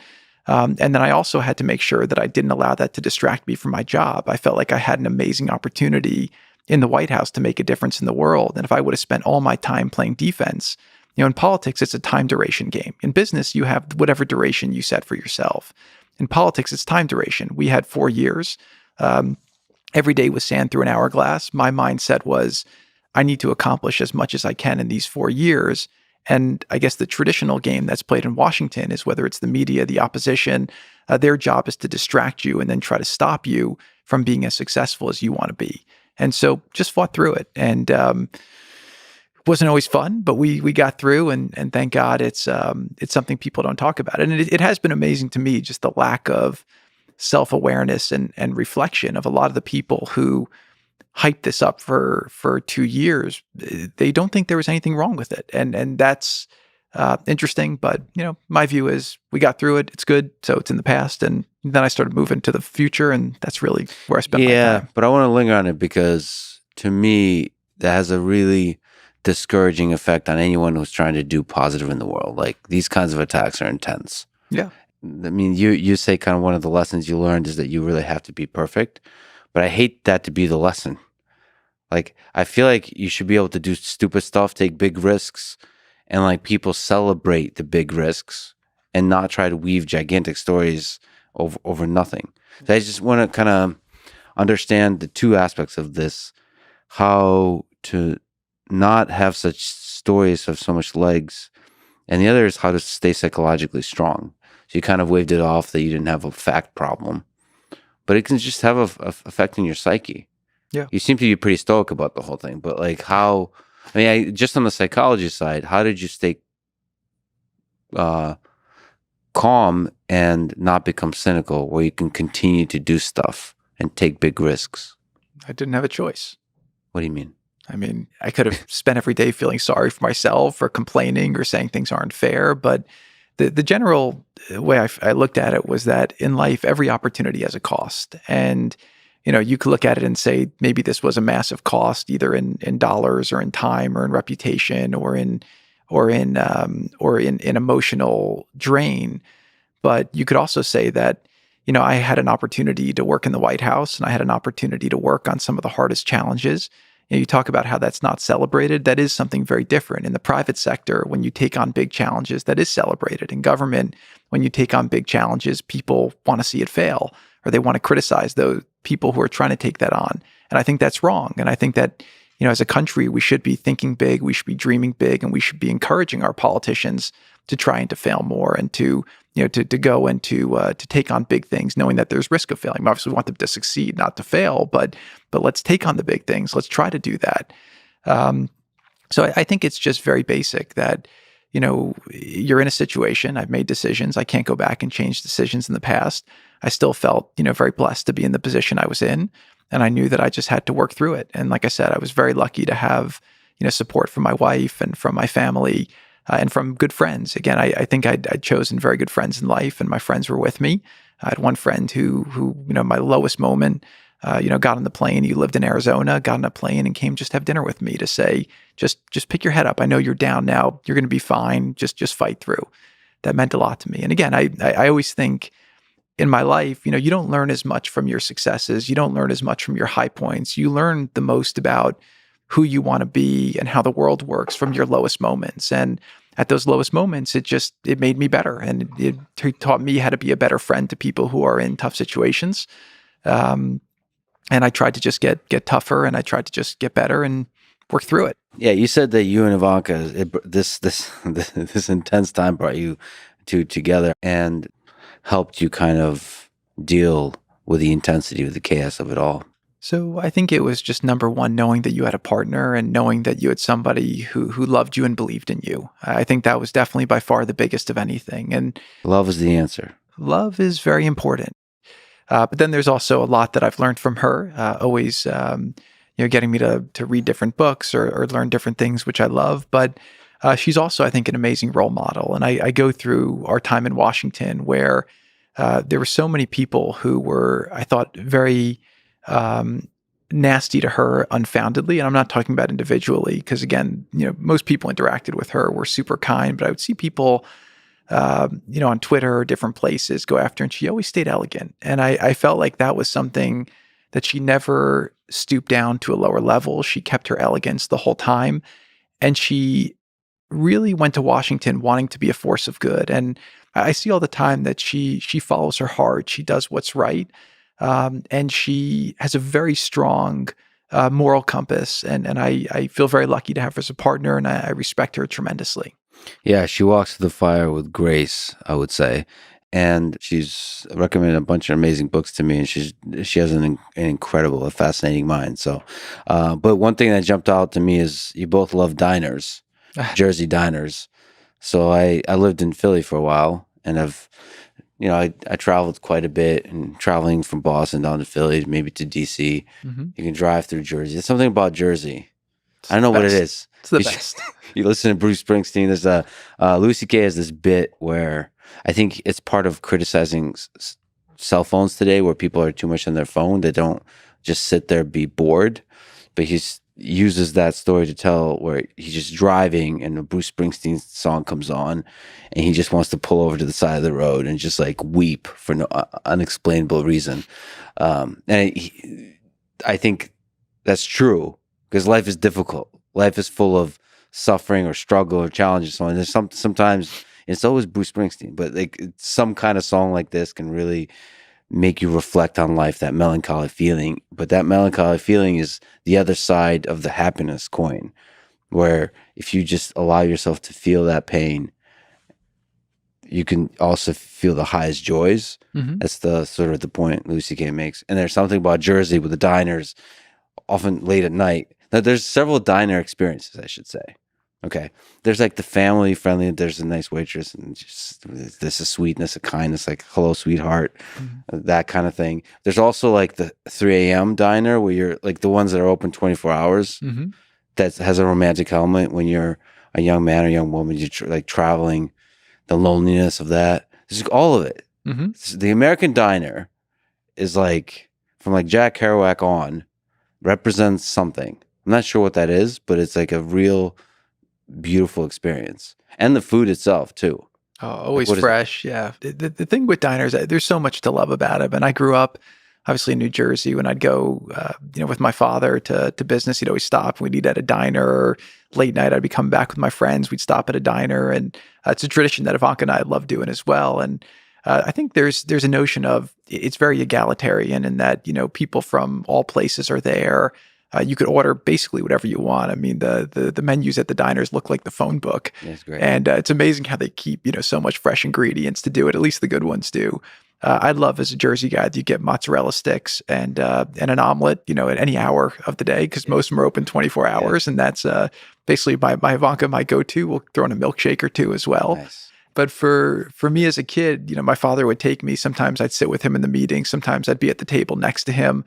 He'd give me a bunch of quarters to put in the music machine that they would have on the wall. And it was always just a great experience doing it. In Jersey, I joke that, if you grow up in Jersey, you grow up with just enough of a chip on your shoulder that you have to go and make something of yourself in life. It's a special place. I had an amazing childhood there, and very, very proud to be from the state. And I will just give a little bit of a plug now, because the state has now actually turned the corner, and they had a $10 billion budget surplus. For many years, it was a state that was basically bankrupt, and now actually under a pretty progressive Democrat governor, Phil Murphy, he's turned the state around, and it actually has a very bright future ahead. And it's probably one of the best places to raise a family in the country, right? It's got very low crime, one of the best public school systems in the country, pretty good healthcare system, a lot of green parks. People know the Turnpike, but it's got a lot to it that's really great. So I'm a big, big fan of Jersey. I like how this is a first for this particular podcast. You literally gave a plug to a state.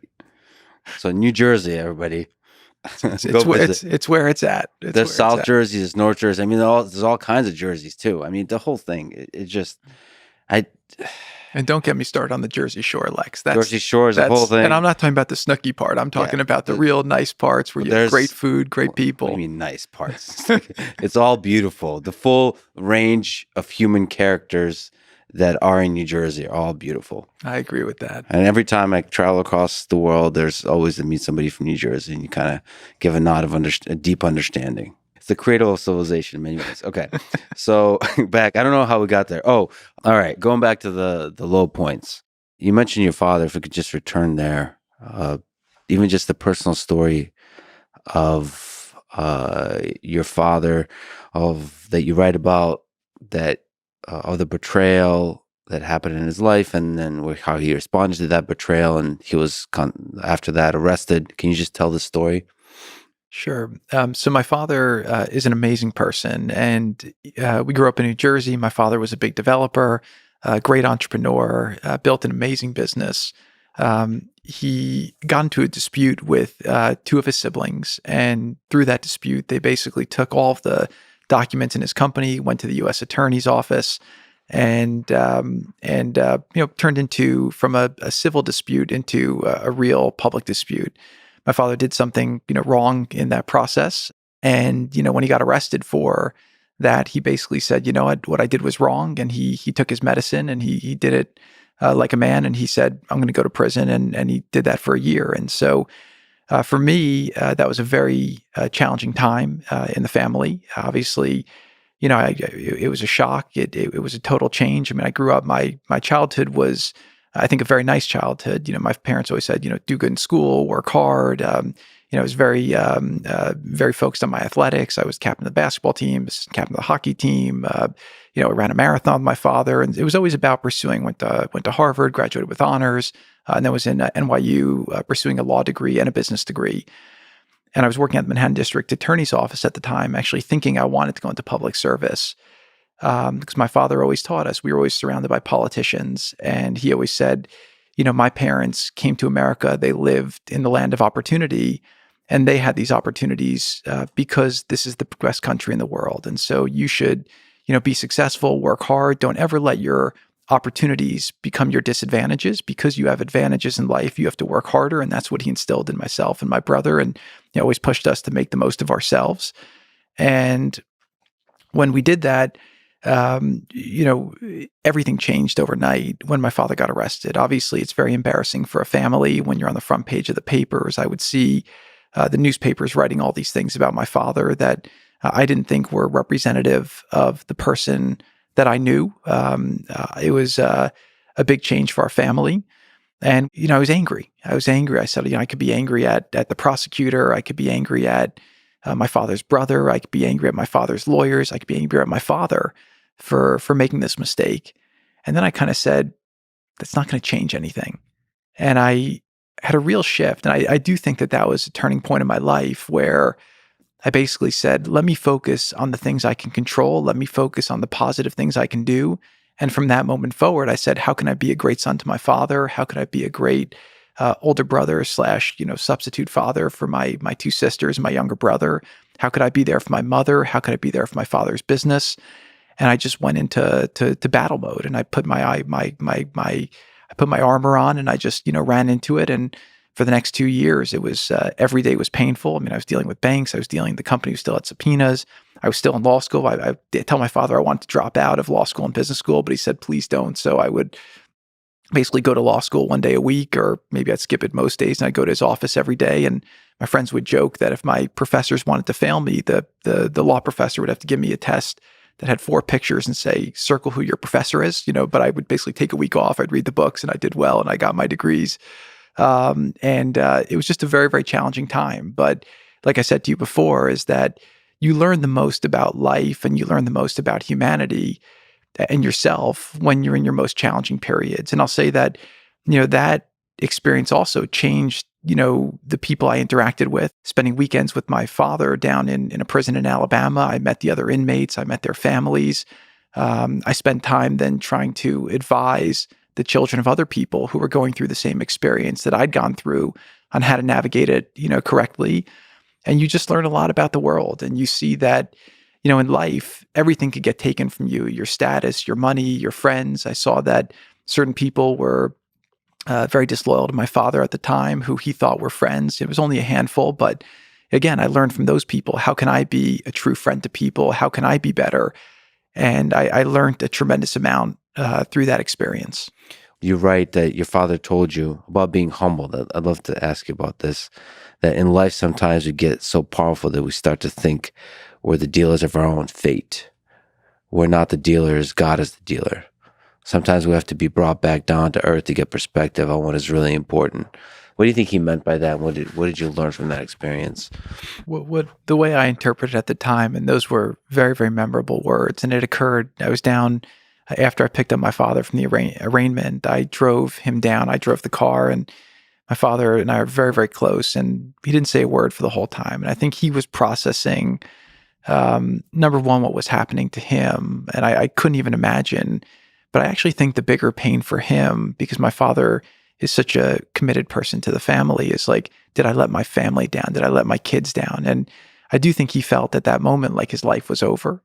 He couldn't really see past what this challenge was going to bring and if there would be a life for him after it. So I could see that he had a lot of fear, and he really wasn't saying much. And then I didn't know what to do. And so I just stood by him and stood close. And, later that day, or the next day, he got up and started walking. He had an ankle monitor. For whatever reason, the prosecutor was so aggressive. He was a flight risk, so they made him wear an ankle monitor. They were very, very aggressive and nasty. And at the time, my father was the biggest donor to Democrats. The prosecutor was a Republican. It was a very political thing. And what happened is he was walking around the pool, and I just started walking with him. And he said to me, Jared, in life, sometimes we get so powerful that we believe that we're the dealer. He says, but we're not the dealer. God's the dealer. And we have to, come down to earth to understand, like you said. So what I took from that was that my father, with all of his success, had started to believe that maybe certain rules didn't apply to him. And I think that that's where he made a mistake. And I think he had a lot of regret that he made the mistake. And, my father is a very humble person. He's a very moral person. For me, with my humility, my brother and I joke that we give our credit for being humble, number one, to being Mets fans, because every year you have a lot of promise and then it never ends up paying off, although now with Steve Cohen, hopefully we're on a different trajectory. But the other thing is also our mother. Our mother really raised us to be very humble, to be, we knew we had a lot, but every Sunday morning, my mom was there clipping the coupons. The cereal we ate in our house was based on what was on sale versus what we liked. When we would have a problem with our teachers in school and I'd say, well, the teacher doesn't like me, she'd say, well, I'm not calling them. It's your job to make the teacher like you. And so my mother gave us a lot of that. My father gave us a lot of the grounding. And I think during that time, my father was just realizing that maybe he had gotten disconnected from the grounding and the values. And again, I think he also accepted maybe he could have, blamed others for acting inappropriately, but I respect the fact that he took responsibility himself and said, I can't control the actions of other people. I can't control what they do is right and wrong. I can just control my actions. And as I go on the next journeys in my life and I go to government, I go to Washington, I even think through the craziness of going from visiting my father in a prison to 10 years later, sitting in the office in the White House next to the President of the United States.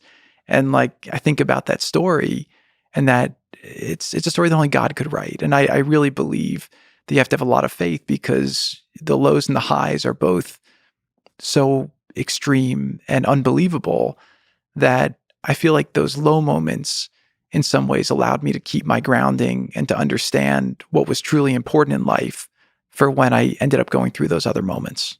Your father was betrayed, perhaps over money, by siblings. Is there some deeper wisdom you can draw from that? Have you seen money or perhaps power cloud people's judgment? Oh, 100%. 100%. Is there some kind of optimistic thing you can take from that about human nature, of how to escape that clouding of judgment? When you're talking about leaders, when you're talking about government, even business. Because you mentioned there's a power dynamics at play always when you're negotiating. Mm-hmm. Is there a way to see the common humanity and not see the sort of will to power in the whole thing? Definitely. You mentioned about power, money corrupting. There's a great quote I heard a friend of mine say. Is a guy, Michael Harris, who was one of the founders of Death Row Records, and he was being interviewed recently, and they asked him about what happened with Suge Knight, and his line was, money just makes you more of what you already are, which I thought was a very elegant way of saying it. And I would see this time and time again in the White House, where you had people who were now given a lot of responsibility and power, and it went to their head, and they acted very crazily, and maybe didn't act in a way that I thought was always conducive to the objective. So I think it's a very big problem that you have. Whether it's something that's solvable, I think it's about having the right leaders, and hopefully for the leaders having good friends. I mean, I'm still friends with a lot of the people I interacted with when I was in government, and the number one thing I try to be to them is just a good friend. I try to be somebody who they can talk about things with. I don't go in trying to tell them what to do on different things, and I think that that's a big thing, is that people just need friends and they need conversation. And if they have that, then hopefully that allows them to keep their head in the right place. I think this is a good place to ask about one aspect of the fascinating work you've done, which is on prison reform. Can you take me through your journey of helping the bipartisan bill get passed, just working on prison reform in the White House in general, how you made that happen, how you help make that happen? Sure. So we passed a law called the First Step Act, which was the largest prison and criminal justice reform bill that's been done maybe in 30, 40, 50 years in the U.S. And so what it basically did was two things. Number one is it took the prison system and it took a certain class of offenders and allowed them to become eligible for earlier release if they go through the certain trainings that will allow them to have a lower probability of going back. So, stepping back, you look at the prison system, you say, what's the purpose? Is it to punish? Is it to warehouse? Is it to rehabilitate? And I do think that, we're a country that believes in second chances. I saw firsthand when my father was a client of the system, how inefficient it was and how much better it could be. And, when my father got out, we didn't run from that experience. He started hiring people from Rikers Island and different prisons into the company, into a second chance program, which we're very, very proud of doing. And what we saw through our micro experience was that if you give people mentorship, if you give them job training, a lot of people, leave, they have addiction issues, and they can't find housing. And so, people leave prison with a criminal record, and they're less likely to go back and reintegrate in society without help from different institutions that can help them do that. So we modeled the reforms off of what they did in Texas and Georgia and other states, where they basically put a lot of job training, alcohol, and addiction treatment programs in the prisons as a way to incentivize the prisoners to work on themselves while they're there in order to allow them to reenter society. It's turned out to be very successful so far. They just had a report that showed that the general population has had a 47% recidivism rate, meaning that people who leave federal prison, half of them go back. And people who have now taken this program, only 12% of them go back. So number one, you're making communities safer, because if people are going to now get a job and enter society instead of committing future crimes, you're avoiding future crimes. And number two, you're giving people a second chance at life. And so that was the first part of it. The second thing we did was there was a rule passed in the 90s that basically penalized crack cocaine at 100 times the penalty of what regular cocaine was. And I think a lot of the motivations, what people say in retrospect, was that crack was more of a black drug and cocaine was more of a white drug. And so there was a really racial disparity in terms of what the application of these sentences were. So they then revised that to make it 18-1. And what we did in this bill is we allowed it to go retroactive to allow people who were in prison with sentences under what we thought was the racist law to be able to make an application to a judge in order to be dismissed. And it was based on good behavior, being rehabilitated, and the fact that they would have a low probability of offending in the future. And so that was really the meat of it. And there was a couple other things in there we did as well, which were also quite good. So we did it, worked very closely with the Democrats, Republicans to do it. At first, President Trump was a little bit skeptical of it because he's a big, strong law and order supporter, but he made me work very hard to put together a coalition of Republicans and Democrats and law enforcement. We had the support from the policemen. We had the support from the ACLU, and ultimately we were able to get it together. And it was an amazing thing. We ended up getting 87 votes in the Senate. This was happened for me at a time. It was while the Russia investigation stuff was still happening. A new chief of staff came in, John Kelly. He basically marginalized me in the operations. So I had kind of less day-to-day responsibilities in the White House. And so for me, this effort became one of my full-time efforts, along with negotiating the Mexico trade deal and along with the Middle East efforts. And the reason why that was great was because it didn't have a lot of support from the Republican caucus originally. And people thought there was no way it would happen. So I really was able to be the chief executive, the middle executive, the low executive, the intern. And through that process, I really got an education on how Congress works, on how to pass legislation. I was negotiating text. I was negotiating back and forth. And I built a lot of trust. Again, I would deal with whether it's Hakeem Jeffries or Cedric Richmond. We built a lot of trust. We'd speak 3 times a day. These guys had my back. The ACLU, again, I never thought they were suing our administration every day or every other day on something. But for whatever reason, we built trust and we were able to work together. And then also with the real conservative groups, because there was a big part of the conservative base that felt like we should be giving people a second chance. And in addition to that, this will keep our country safer and it will reduce the cost of what we spend on prisons. And so it was a great effort, and I was very, very proud that we were able to get it done under President Trump. How did you convince the Republicans? So they were skeptical at first. Are we talking about like just phone conversations, going out to lunch, just back to the emojis, or what? Hand-to-hand combat, meetings. Like the cool thing about this is, so everyone always says, I always get frustrated when I hear a lawmaker say, oh, the Senate's not what it used to be, or Congress isn't what it used to be. Things are broken today. I don't think that's true. I think, going through the process, I think that our founders were totally genius in the way that they designed our system of government. And what I saw is you just have to work it. So everyone knows the power of their vote. Some would give it to me easily. Some wouldn't give it to me easily. Some would trade it for other things. Some would withhold it because they were pissed about other things. And it was just hand-to-hand combat. So it was just making calls, using the phone, going, walking the halls, going to lunches, hosting dinners at my house. It was a nonstop lobbying effort. And by the way, it was also adjudicating issues and making people feel like they were heard, hearing their issues, and then trying to find solutions that you don't put something in that then tips off where you lose, a whole coalition. So it was really a balancing act, but it's an amazing thing. And I worked very closely on that with Van Jones and Jessica Jackson, who also gave me a lot of help on the left. And it was an amazing thing. I had a great team too. So you mentioned the importance of trust at the very beginning of the conversation. From the outsider perspective, just maybe a dark question, which is like, how much trust is there in Washington? How much, the flip side of that, how much backstabbing is there?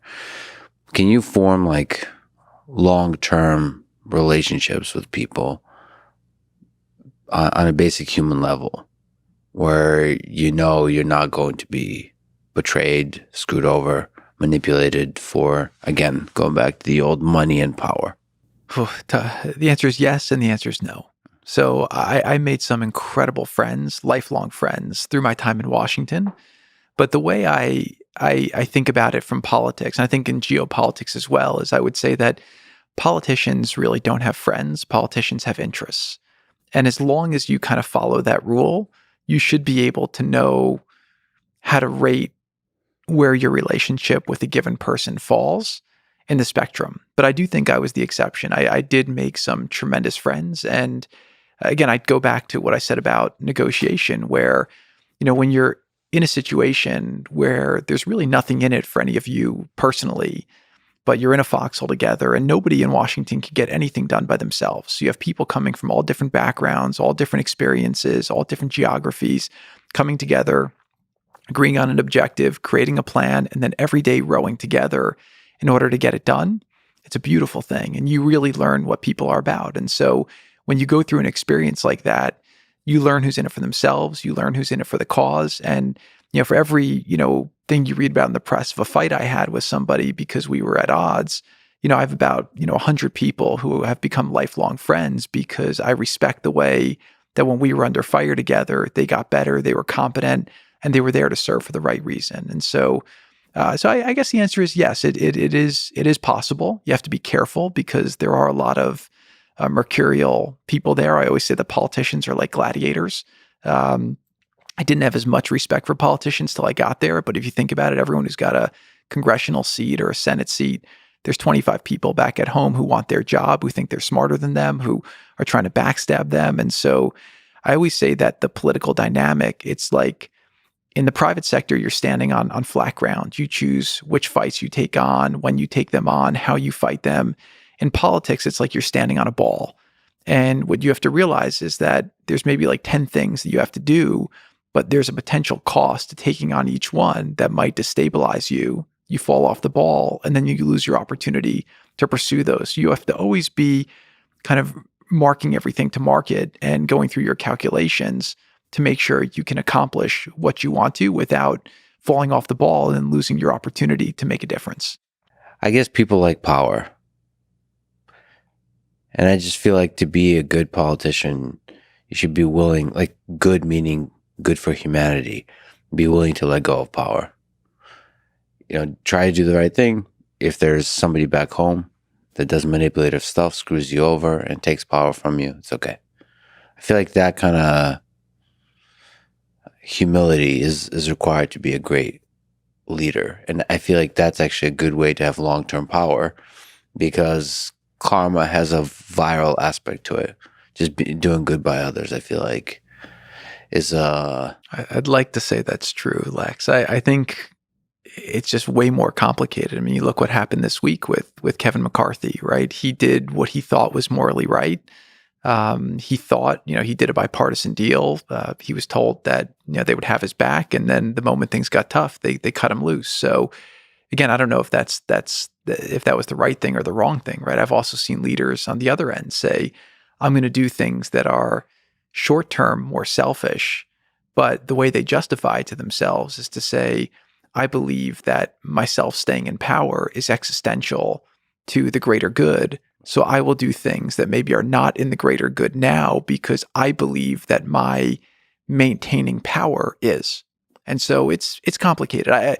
In an idealized world, I'd love to believe that's the case, but it's just way more complicated than that. Yeah. I wish it wasn't, but it is. Yeah. Maybe I do just wish people zoomed out, and people in politics zoomed out a bit and just ask themselves, what are we all doing this for? Like sometimes you can get like a little bit lost in the game of it. If you zoom out, you realize like integrity is way more important than like little gains in money or little gains in power in the long term. Just when you look at yourself in the mirror at the end of the day. And also how history remembers you. I just feel like people do some dark stuff when they're like in that moment when they're losing power and they try to hold on a little too hard. Mm-hmm. This is when they can do really dark things, like bring out the worst in themselves. And it's just sad to see. And I wish there was a kind of machinery of government would inspire people to be their best selves in their last days versus their worst selves. Oh, right? When that system gets invented, you'll share with me what it is. But it's look. Let me give you another way to frame it, which is, and this was kind of the revelation we spoke before about, kind of when I was getting my butt kicked by the Russia investigation and all the different areas.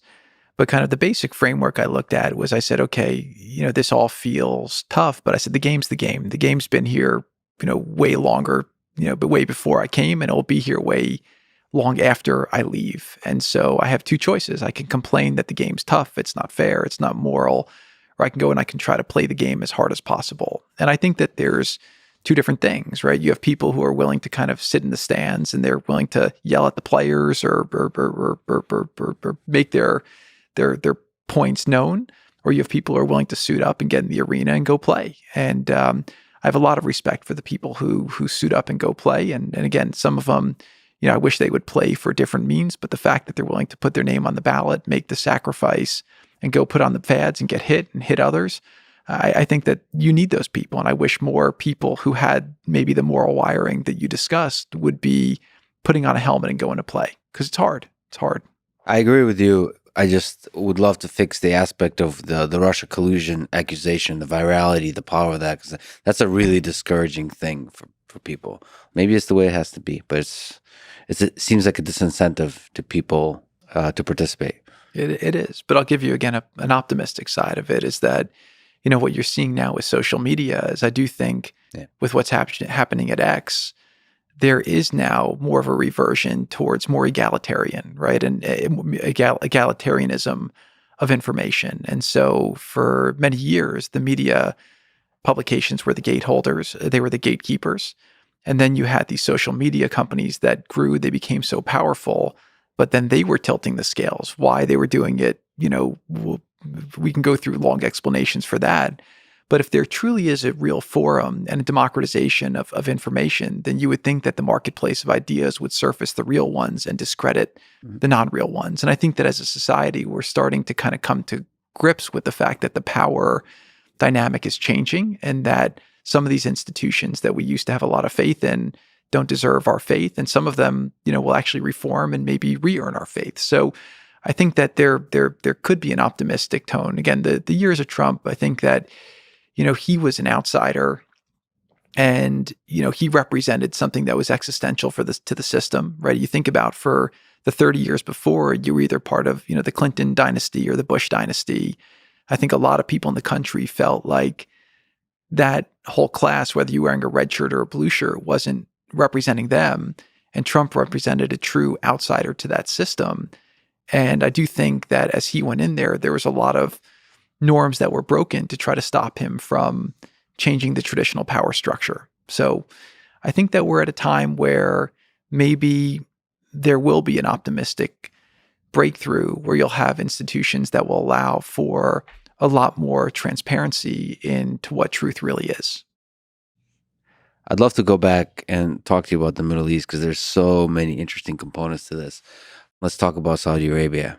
And first, let me ask you about MBS, Mohammed bin Salman, the Crown Prince. So you've gotten to know him pretty well. You've become friends with him. What's he like as a human being? Just on a basic human level. What's he like? So for the listeners, Mohammed bin Salman is now the Crown Prince of Saudi Arabia. He has risen to that position over the last couple of years, and he's been a tremendous reformer for the country. He's gone in and he's really modernized the economy. He's put a lot more investment into the country. He's marginalized the religious police, and he's really done a good job to bring modernization and a lot of reform. So he's been a great reformer. What he's like as a person is he's very high energy. He's got tremendous candle power, very, very smart, incredibly well-read. When he was younger, his father would give him a book a week and make him report on it on the weekend. He was trained as a leader and as a politician really by his father. He's not Western educated, so he grew up in the Saudi culture, and he's a real Saudi nationalist. He loves their history, loves their heritage, has a deep understanding of the tribal nature of the region. And, his father was actually known to be a tremendous politician. So when he was governor of Riyadh, people who I speak to today about him say that if they had a full election, he would have won in a landslide. They say every time somebody went to the hospital, he was the first person to call. Anytime there was a funeral, he was the first person to show up. He's a very, very beloved leader. Mohammed bin Salman, he was a businessman before he got into Crown Prince. So he thinks really with a business mindset about how he runs the country. And he's brought, I think, a different mindset and energy to the Middle East. One thing I'll say that maybe that comes to mind here is that I remember early on talking with him about all of the different initiatives he was taking on. He's building a big city called Neom in the desert, in a place where there really was nothing on the Red Sea. And a lot of people were criticizing the ambition of the plan. And I was sitting with him one night and I said, why are you taking on all these things? You've got a lot of different programs, but what most politicians do is they set lower expectations and then they exceed the expectations. And he looked at me without hesitation. He says, Jared, the way I look at it is that in 5 years from now, if I set 5 goals and I achieve 5 goals, I'll have achieved 5 things. If I set 100 goals and I fail at 50 of them, then in 5 years, I'll have accomplished 50 things. And so it's a very different mindset as a leader. The way I got to work with him was Saudi Arabia was a big topic in the campaign. President Trump was basically saying during the campaign that, we're going to, they've got to pay for their fair share. They haven't been a great partner in the region. He's very critical of Saudi. And then during the transition, I was asked by several friends to meet with a representative of Saudi Arabia. I said, I don't want to meet with them, but I came over and I met, and they said, well, we want to make changes. And I said, well, you have to make changes, to how you treat women. Then women couldn't drive. They had guardianship laws. So you got to start working with Israel. You have to be paying more of your fair share, and you have to be, stopping the Wahhabism that's being spread. And again, I had no knowledge. These were just kind of the traditional talking points about Saudi Arabia. So the guy I was with basically said, is a guy, Fadel Tunzi, who's a very respected minister there. He says, Jared, he says, you don't know much about Saudi Arabia, do you? I said, no, I don't. It's just really what I've kind of been told or what I read. And he says, okay, let me do this. We want to be great allies with America. We've traditionally been great allies with America. Can I come back to you with a proposal on ways that we can make progress on all of the different areas where we have joint interests? And keep in mind, at that point in time, the Middle East was a mess. And probably the single biggest issue we had after ISIS was the ideological battle. If you remember in 2016, there was the Pulse nightclub shooting in Orlando. You had the San Bernardino shooting, and people were being radicalized online with the extremism. And then there was a lot of crimes that were that were happening because of that. And it was a big topic in the campaign. And so that, when I was thinking about, talking to different generals and what capabilities the U.S. had to really combat the extremism and the ideological battle, what we realized was that Saudi Arabia, as the custodian of the two holiest sites in Islam, the Mecca, Medina, that would be the best partner to work with if they were willing to. But for years, they really hadn't been willing to kind of lean into this fight. So I said, sure, give a proposal. So they come back, give a proposal. And they said, look, if you make President Trump's first trip to Saudi Arabia, we will do all these different things. We'll increase our military spending and cooperation. We'll counter all the terror financing. Unbelievable layer. So I took the proposal. I went to the national, then it was General Flynn. I said, if Saudi Arabia did these things, would this be considered a big deal? Unbelievable, but it will never happen. I said, well, they're telling me they want to do these things. Again, having no foreign policy experience, I'm just saying I've got somebody telling me they want to do it. And that's kind of where we started. We get into office. I don't think much more about it. And then I think it was like maybe a month in, President Trump has a call with King Salman. Mm-hmm. And before the call, we're in the Oval Office. And the president's basically saying, well, this is what we want to go through.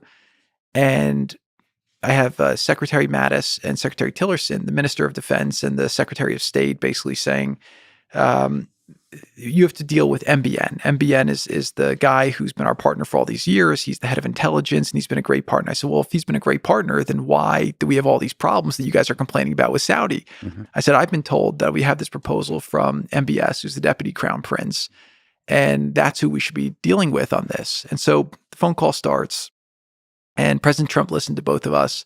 And on the phone call with King Salman, President Trump says, okay, we'll go through all these things. These are the things we want to get done. And he says, well, who should we deal with? And King Salman says, deal with my son, the Deputy Crown Prince, MBS. And so President Trump said on the phone, have him deal with Jared. Because I think he knew that if he would have put him with the other guys, they were not believers in what he had the ability to do. And that's how I got assigned to work with him.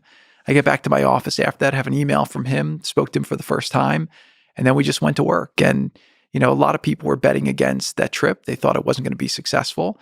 And they've been betting against him. And he's been underestimated, but he's been doing an incredible job. And the whole Middle East is different today because of the work that he's done. Maybe it's instructive to go through the mental journey that you went on, from like the talking points, the basic narratives, the very basic talking points, understanding of Saudi Arabia, to making that human connection with MBS and making the policy connection that it's actually possible to solve problems. Like, what was that journey like? Why was it so difficult to take for others? And why were you effective in being able to take that journey yourself? Maybe some of it came from my inexperience, but my desire to listen and hear people. So, I had this proposal. I was told that all of these things were good. Then we're trying to schedule this trip, and the National Security Council calls a meeting where we're in the Situation Room, and we have, Homeland Security, Secretary of Defense, Secretary of State, and everyone's saying this is going to be a disaster. They said, if we go to Saudi Arabia, the Saudis never keep their promises. And our Secretary of State at the time was a gentleman named Rex Tillerson, who'd been the CEO of Exxon. So he dealt with all these people very extensively. And he basically said, in my experience, the Saudis won't come through. And Jared, you don't know what you're doing. You're wasting your time. And I basically was at a point where I said, look, guys, but they're saying they want to do all these things. Shouldn't we at least give them a chance to try to do it? Like, why do we want to predetermine their direction by not giving them a chance to change? Just because things in the past haven't gone the way you want them to, that doesn't mean they can't go that way in the future. So we fought the battle. They basically deferred and let me go through with it. But when I do the planning meetings for the trip, nobody would show up because they all thought it was going to be an absolute disaster. And by the way, they probably weren't wrong to think that because I'd never planned a foreign trip before and I'd never done any foreign policy before. So during the planning, I'd speak to MBS almost every day and I'd go through all the different details and the things that would be coming up. And I said, look, I really need to get these things in writing. He sent over a guy, Dr. Masad Al-Iban, who's a tremendous diplomat for them. And he came to Washington, stayed for 3 weeks, and we worked through all the different details of what we needed. And we ended up coming to an arrangement on what it should be. So, I think about now in retrospect why I was so focused on getting things like this done and why I even believed that they could be possible. But the answer is really the people I was talking to on the other end were telling me that these things were possible. And so just because they hadn't been done before and just because others around me didn't believe that they could be done, I wasn't willing to just say, well, let's not try. It just seems like that cynicism that takes over is paralyzing. And you sent me a great essay from Paul Graham, I'm a big fan of, that I think explains a lot of your success. The essay is called How to Do Great Work. And people should go definitely read the full essay. There's a few things I could read from it. Some quotes. Having new ideas is a strange game because it usually consists of seeing things that were right under your nose. Once you've seen a new idea, it tends to seem obvious. Why did no one think of this before? Seeing something obvious sounds easy, and yet empirically having new ideas is hard. And like the steps you took seem trivial, and yet nobody was taking them, or at least in the past they weren't successful. So the successes you've had were as simple as essentially picking up the phone or trying. Mm-hmm. There's a lot of interesting things here to talk about. This aspect of doing the seemingly simple that seems to be so hard to do. It, as Paul describes, requires a willingness to break rules. There are two ways to be comfortable breaking rules: to enjoy breaking them and to be indifferent to them. That's an interesting distinction. I call these two cases being aggressively and passively independent-minded. So again, that's to enjoy breaking the rules or to be indifferent to the rules. The aggressively independent-minded are the naughty ones. Rules don't merely fail to stop them. Breaking rules gives them additional energy. For this sort of person, delight at the sheer audacity of a project sometimes supplies enough activation energy to get it started. The other way to break the rules is not to care about them at all, or perhaps even to know they exist. This is why novices and outsiders often make new discoveries. Their ignorance of a field, ignorance maybe in quotes, of a field's assumptions act as a source of temporary passive independent-mindedness. Aspies also seem to have a kind of immunity to conventional beliefs. Several I know say that this helps them to have new ideas. So the aggressive and the passive is such an interesting way of looking at it. Perhaps some aspect of this, at least in the story you tell, there's some passive aspect where you're like not even acknowledging, not even caring that there was rules, just kind of asking the simple question and taking the simple action. I think that it's funny. That was an essay I read, and we're doing just a snippet of it, but I would encourage anyone listening to go and find it and read the entire thing because it's something that really spoke to me as I was transitioning into my new career now. And I just loved it. But when we were talking about why certain people who don't have traditional qualifications are able to come in and do incredible work and solve complex problems, it made me think of that essay, which is why I shared it. And I think that in the context of the work that I was doing here, perhaps not having the historical context became an advantage. and obviously went back and then tried to study it. But if you go into a problem, I always find that, especially in the political realm, my favorite political issues are ones where they're contrarian by being obvious. And, sometimes they feel very intuitive. And so you take them on. There's always a lot of resistance when you go against something that's been accepted as the way that you're supposed to do things. And I came to learn over the course of my time in government that when everyone was agreeing with what I was doing, then it actually made me more nervous because I felt like you have these problems. They haven't been solved for a long time. And then if you take the same approach as others, you're going to fail just like they did. So taking a different approach doesn't mean you're going to succeed, but at least if you fail, you're going to fail in an original way. And so I did like this a lot. And I think that, what I saw was the people who were very good at getting things done that hadn't been done before were people who came with different qualifications, different perspectives, and they came in and really worked the problem in untraditional ways. And so I think in the Middle East, I came in with a very different approach than people before me, not because I came in deliberately trying to do it differently, but because I came in trying to listen and understand from people why the problem hadn't been solved, and then think from a first principles perspective on what's the right perspective today, not based on what happened 50 years ago or not based on what somebody's feelings who were hurt, but what's the right thing to make people's lives better, to make the world a safer and more prosperous place tomorrow. So if we can go back to MPS for a little bit, from the person to the vision, there's something called Vision 2030 about his vision for Saudi Arabia in the future. Can you maybe look from his perspective, what is his vision for the region? Sure. So, it's funny, we were talking before about how, we wish leaders would set big, audacious goals and take on big things. Well, that's what he did with Vision 2030. When he was young, and again, this is something that was derided and a lot of people were very skeptical of it. But the people who actually, picked it up and read it said this is a very thoughtful plan that's very achievable. So he studied his country and said, what's our place in the world? What are our advantages? What are our disadvantages? And then he set publicly KPIs that he wanted to hold his country to, and then put in place plans and committees and really worked hard to push things in that direction, which was pretty remarkable.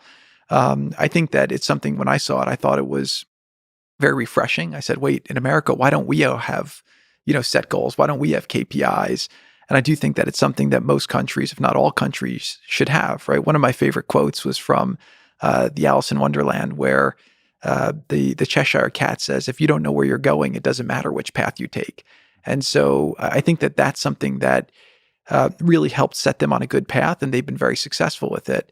One of the things he told me about putting that together was, he said, my father's generation, they created this country from almost nothing. They came here, they were a poor country, they were Bedouins in the desert, and then they look back and see what they've done over 50 years, and they say, it's absolutely remarkable. He said his generation, they come in and they say, we're very grateful for everything that's been done to date, but we have so much opportunity that we're not taking advantage of. And so, he's now empowered the next generation to be ambitious and think big and grow with it.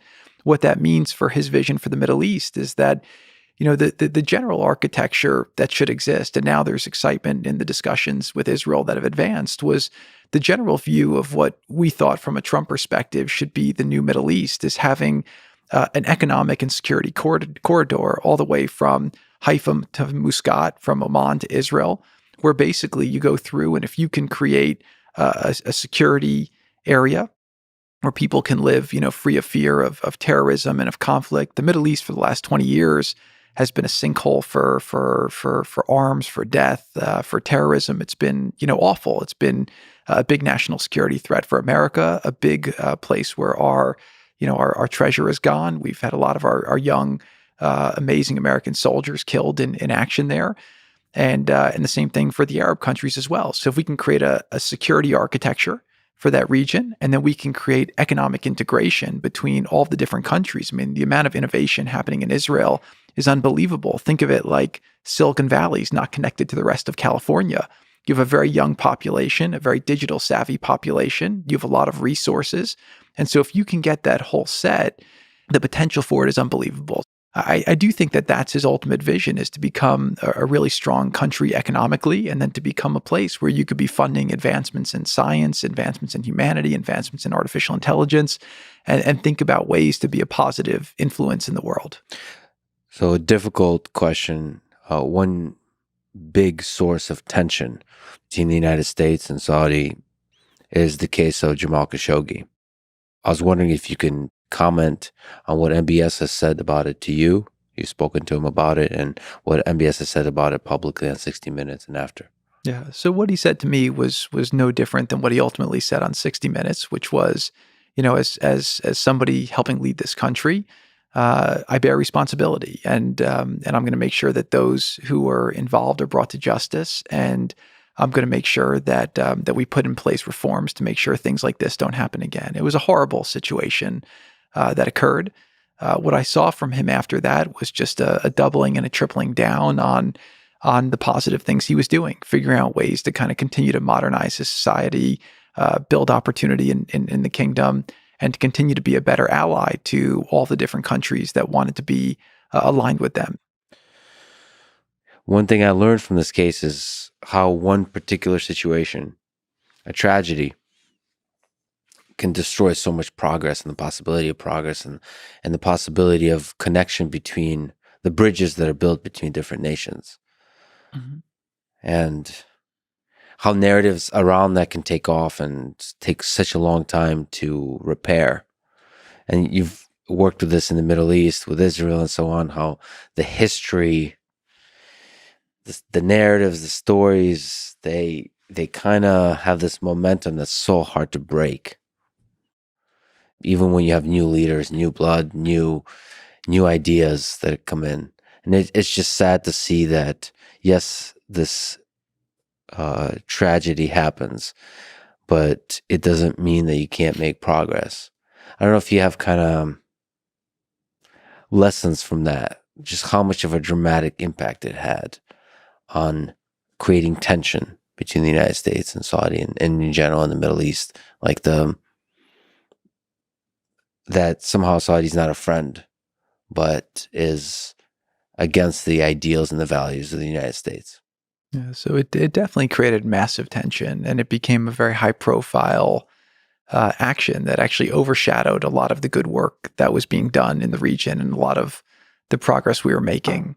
But when you think about this, or you think about the other issues that we've gone through today, I think the general framework that I always try to approach things with is you can't change what happened yesterday.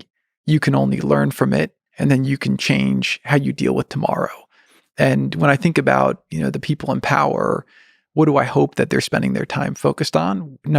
Two basic things. Number one is, how do I create, safety and security for my people, and for the world? And then how do I give people the opportunity to live a better life? And so when things like this happen, obviously, there are certain reactions that are appropriate.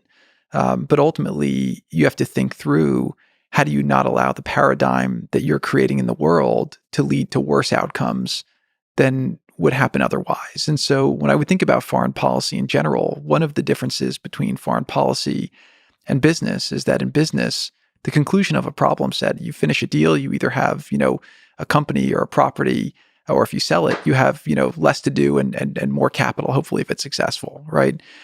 In a political deal, it's always about paradigms. So the end of a problem set is always the beginning of a new paradigm. And you're always thinking through, how do you create an environment that leads to hopefully the best amount of positive outcomes that could occur, versus creating a paradigm that will lead to negative outcomes. So, bad things happen, a lot in the world. And you have to make sure that when those happen, people are held accountable for it. But you also don't want to make sure that in the process of making sure that there's accountability for these actions, you don't set a lot of progress that the world is making back that will lead to worse off situation for many more people.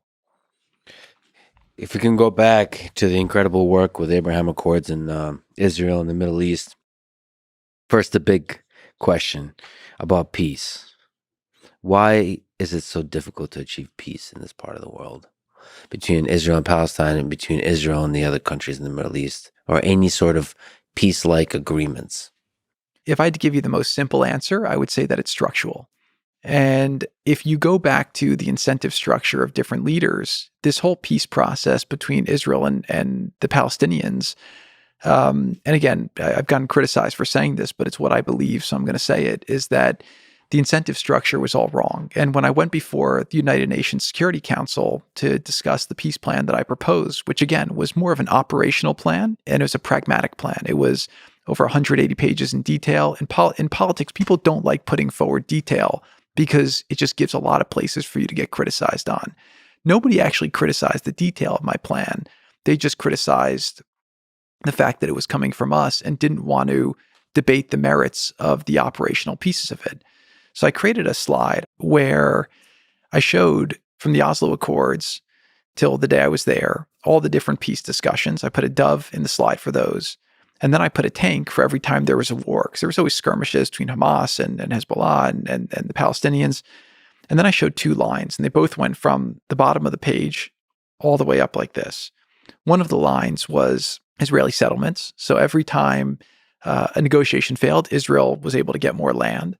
And then the other one was money to the Palestinians. And I said, every time a negotiation failed, the Palestinians would get more money. The problem with that money, though, was that it wasn't going to the people. Some of it would make its way down, but most of it was going to the politicians. You had leadership of the Palestinians who was basically, I think at that point, it was in like the 16th year of a 4-year term. So he wasn't democratically elected. And a lot of what I tried to show was that there was no rule of law. There was no judicial system. There were no property rights. And there was no opportunity or hope for the people to live a better life. And so all of the envoys to date were basically trained to go and do the same things. And I got massively criticized by all the previous envoys for not doing it the same way they did. But I thought the problem structurally just didn't make sense. And so I felt like the incentive structure was all wrong, and I took a different approach. And so what's the different approach? I started writing down a document. These are the 11 issues, but there's really only 3 issues that matter. I said, just tell me what you think the compromise is that you think the other side could live with, that you would accept. And it was very hard to get them talking about this. Oh, you have to go back to 1972. You have to go back to 1982. You have to go back to 2001. You have to go to Camp David.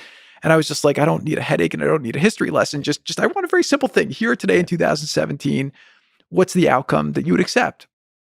And I was dealing with their negotiators, their back channel secret negotiators, their double secret. And I was just like, this whole thing is like, it's a process created where nobody wants to talk about the actual solution.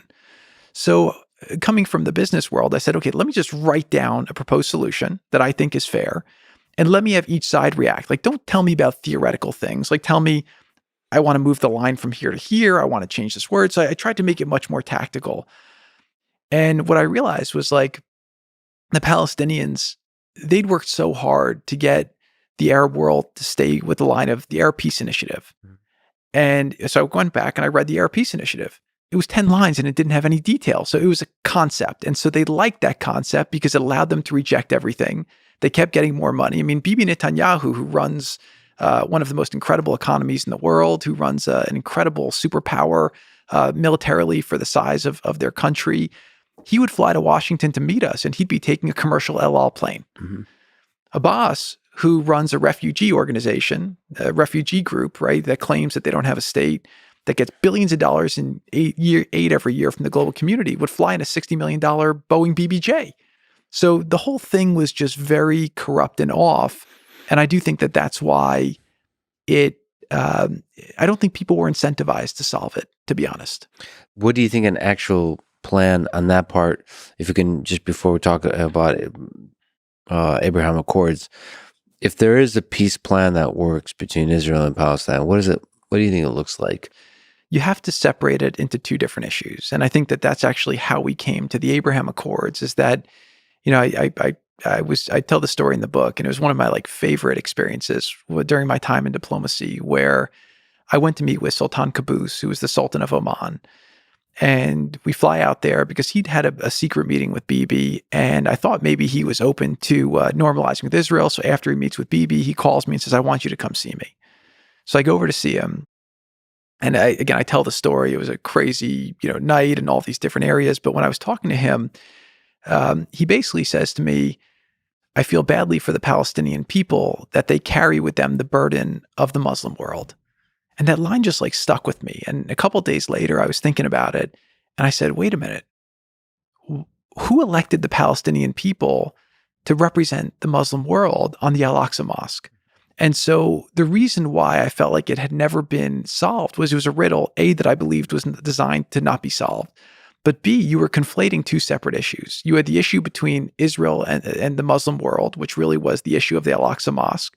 And then you had just a territorial dispute, which throughout history, you have lots of territorial disputes and they're usually resolved in different ways. So if you go back to the Israeli-Palestinian issue, there's just a couple components you need to solve. Number one is territorial contiguity, right? You need to figure out where do you draw the lines? And that's something that, you can talk about what people were owed 70 years ago, but it's much more productive to say this is what you can make work today, right? And that's kind of what we did. We literally spent months and months drawing a map and we put something out, probably change a couple lines here and there, but by and large, it was a very pragmatic solution that I think could work. And I think it could work for the safety and security of Israel, which was number one. So first issue is drawing a map. Second issue is security. Again, Israel, and again, this is one issue we were incredibly sympathetic with Israel, which is you can't expect, a prime minister of Israel to make a deal where he's going to make his people less secure than before. So we worked very closely with them on a security apparatus. We laid something out that I think would keep the whole area safer, and it would make sure Israel was safe and also keep the Palestinian issue safe. So you need security. Number three was the religious sites. And that was one that was actually always made much more complicated by people, the Al-Aqsa Mosque, because you basically have Haram al-Sharif, which is a place where the mosque was built in the 7th or 8th century. But originally it was where the Holy of Holies were in the Beit HaMikdash for the Jewish people. So, and then, compounding by the fact that you have all of the Christian holy sites in Jerusalem, it's a city that should be bringing everyone together, but in fact has become a place where you have, wars and hatred and a lot of different conflicts that have risen because of it. But what I said was, instead of fighting over concepts of sovereignty, which is interesting how I got to the notion that this wasn't really the big issue, I basically said, just operationally, why don't we just make it simple? Let everyone come and be able to worship as long as they're being able to worship peacefully. So that's really the contours of it. And what the Palestinians have done is they've kind of deflected from a lot of their own shortcomings. And a lot of the Arab leaders did that as well, kind of in the pre-Abraham Accord days, by kind of allowing this issue to be so prevalent. So one thing I'll say on the Palestinians is that, what we tried to do by laying out a plan was we said, okay, what are the reasons why the Palestinian people are not having the lives that they deserve? And I'll give you a couple things. One is, I studied the economies of, Jordan, West Bank, Gaza, Egypt, Morocco. This was, numbers from like 2019. But what was interesting was the GDP per capita of somebody living in the West Bank was actually the same as Jordan. And it was actually more than somebody living in Egypt.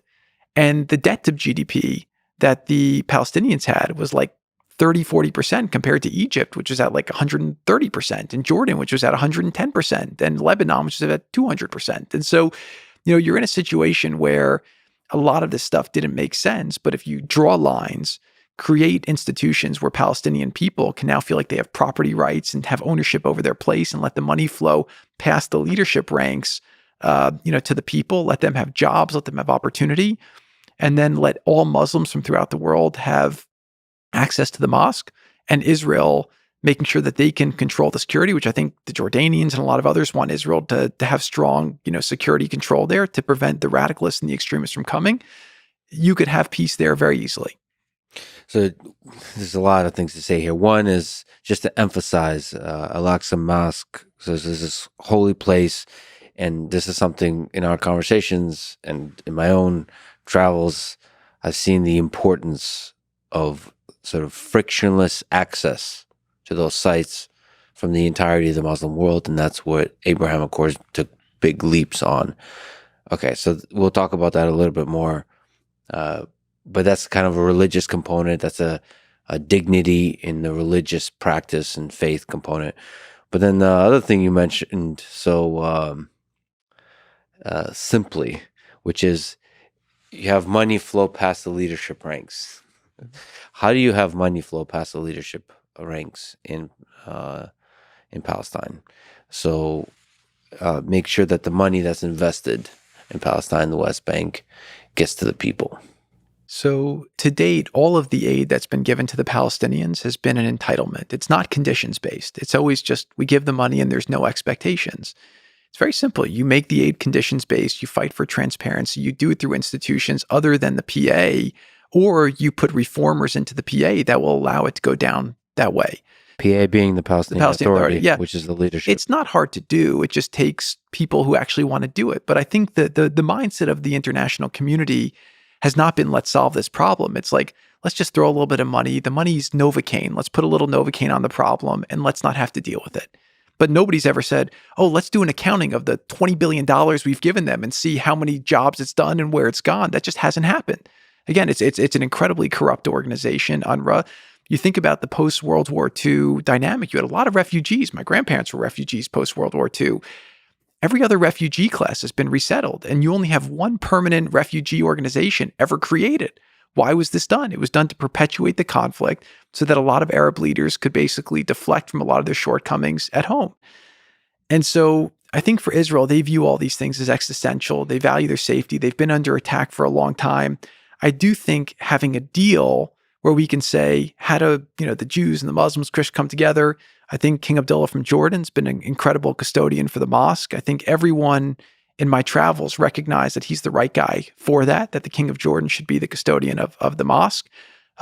We should have some kind of framework to make sure everyone has access. The more countries that have diplomatic relations with Israel, the more Muslims and Arabs that should be able to come and visit. And by the way, the more you have these normalizations, think about what that will do to the economy of the West Bank, where they'll have, great hotels, hospitality, tremendous tourism industry because of all the Christian, Muslim, and Jewish holy sites that they have there. So there's a lot of potential there. We just have to get unstuck. I believe that it's so possible if the leaders want to make tomorrow better that they can. And unfortunately, the people who suffer the most are just the Palestinian people. And I think that, in Gaza, they're hostages to Hamas, and in the West Bank, they're just held back because their leadership just is afraid or too self-interested to give them the opportunity to change their paradigm and pursue the potential of what they have. And by the way, it's an incredibly well-educated population. It's an incredibly capable population, and they're right next to Israel, where the economy, they need everything. And so the potential should be incredible if you can just move some of these pieces. But again, there's still a lot of emotion and hatred you have to work through as well. But I do believe that you're not going to solve that by litigating the past. You're only going to solve that by creating an exciting paradigm for the future and getting everyone to buy in and then move towards that. And maybe increase the chance of being able to establish an economy where the entrepreneurs can flourish in the West Bank and so on in Palestine once the relationship across the Arab world is normalized. So one thing on that, which is very interesting, is when I got into my job in the Middle East, all of the conventional thinkers said to me, the separation in the Muslim world is between the Sunnis and the Shias, and that's really the big divide. And as I was traveling, I didn't think there was any divide in that regard. The divide that I saw was between leaders who wanted to give a better opportunity for their people and create economic reforms and opportunity, and leaders who wanted to use religion or fear to keep their stronghold on power. And so if you think about who's not creating the opportunity for their people, is the Palestinian leadership and the Iranian leadership. Mm-hmm. All the other Arab countries were focused on how do we give opportunity for our people to live a better life. And there is a big foundation on which that framework can succeed, which I think is in general, the idea of Arab-Israeli normalization. So that's where Abraham Accords come in. Mm-hmm. Can you tell the story of that? Sure. So it's an amazing thing. And I sit here today, somebody not in government, and every day I see, another, flight that goes between, or I see, an Israeli student studying at a university in Dubai, or a new synagogue opening up in Abu Dhabi. And it just gives me such or Bahrain. It gives me such tremendous pride to see all of the progress that's been made.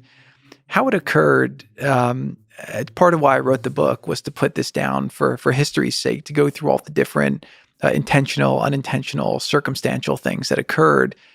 It's funny, we left government. There's a lot of people saying, well, this is why it happened. I said, I was kind of at the middle of it, and I couldn't even perfectly articulate why it happened, because it was an evolution of a lot of things. And I joke that we made peace on plan C, but only because we went through the alphabet 3 times, failing at every letter. And by the time, but we didn't give up, we kept going and we got it done. And maybe this is a good place to also step back and say, what is Arab-Israeli normalization?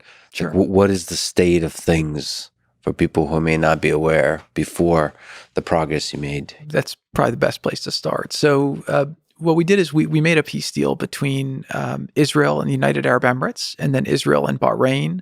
Then we did a deal with Israel and Sudan, then Israel and Kosovo, Israel and Morocco, where basically countries that didn't recognize each other before ended up recognizing each other.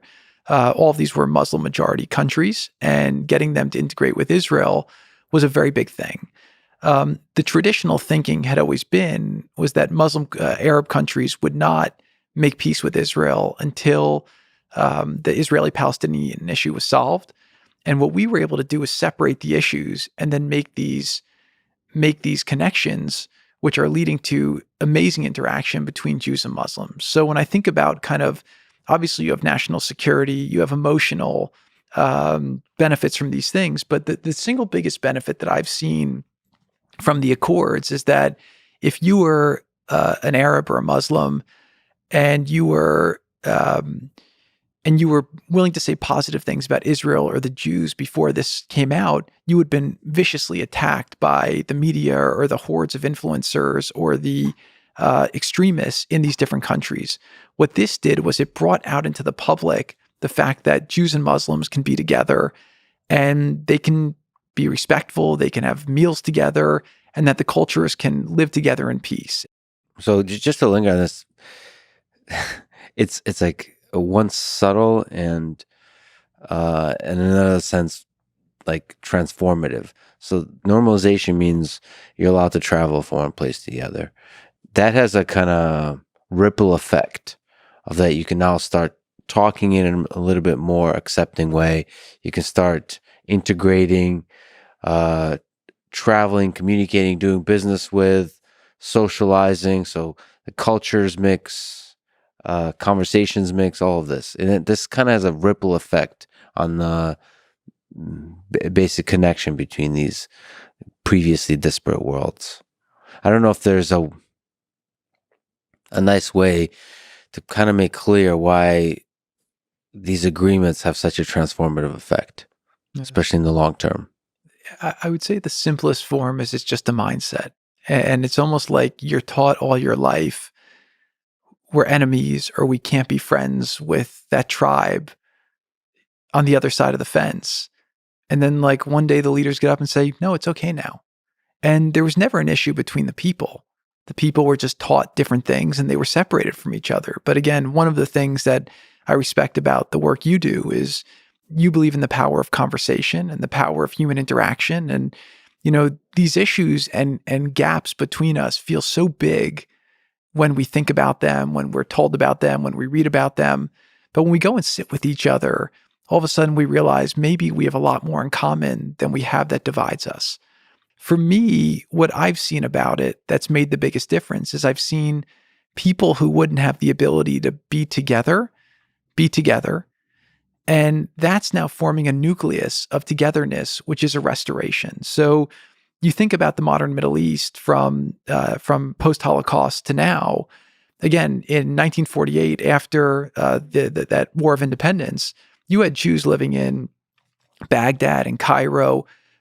Then they became so anti-Jewish that they then expelled all of the Jews from all these capitals of those cities. So you think about the Jewish history in Baghdad. I mean, I think the Talmud was written in Baghdad. It was a place where in Babylon where the Jewish people thrived. I think in 570 BCE, when Nebuchadnezzar conquered Jerusalem, he took about 10,000 Jews back with him to Babylon because he thought it'd be good for his economy. And during that place, the Jews actually flourished and had a good life there. So for 1,000 years before the Second World War, the Jews and the Muslims lived very peacefully together. So people say that what we're doing now is an aberration. I actually think it's not an aberration. I think it's actually a return to the time where people can live together culturally. And so this is the beginning of the end of the Arab-Israeli conflict. And it's the beginning of togetherness, which, again, you think about how much war, how much provocation, how much terrorism has been made in the name of religious conflict. This is, I think, the start of the process of religious respect and understanding.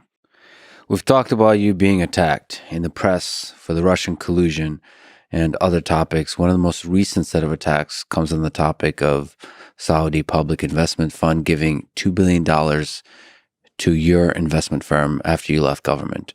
So that includes a 1.25% asset management fee of $25 million a year. Can you respond to these recent set of attacks? Sure. So left government, obviously worked for 4 years. It was a very action-packed time. That's why I wrote the book. I wanted to put down all those experiences.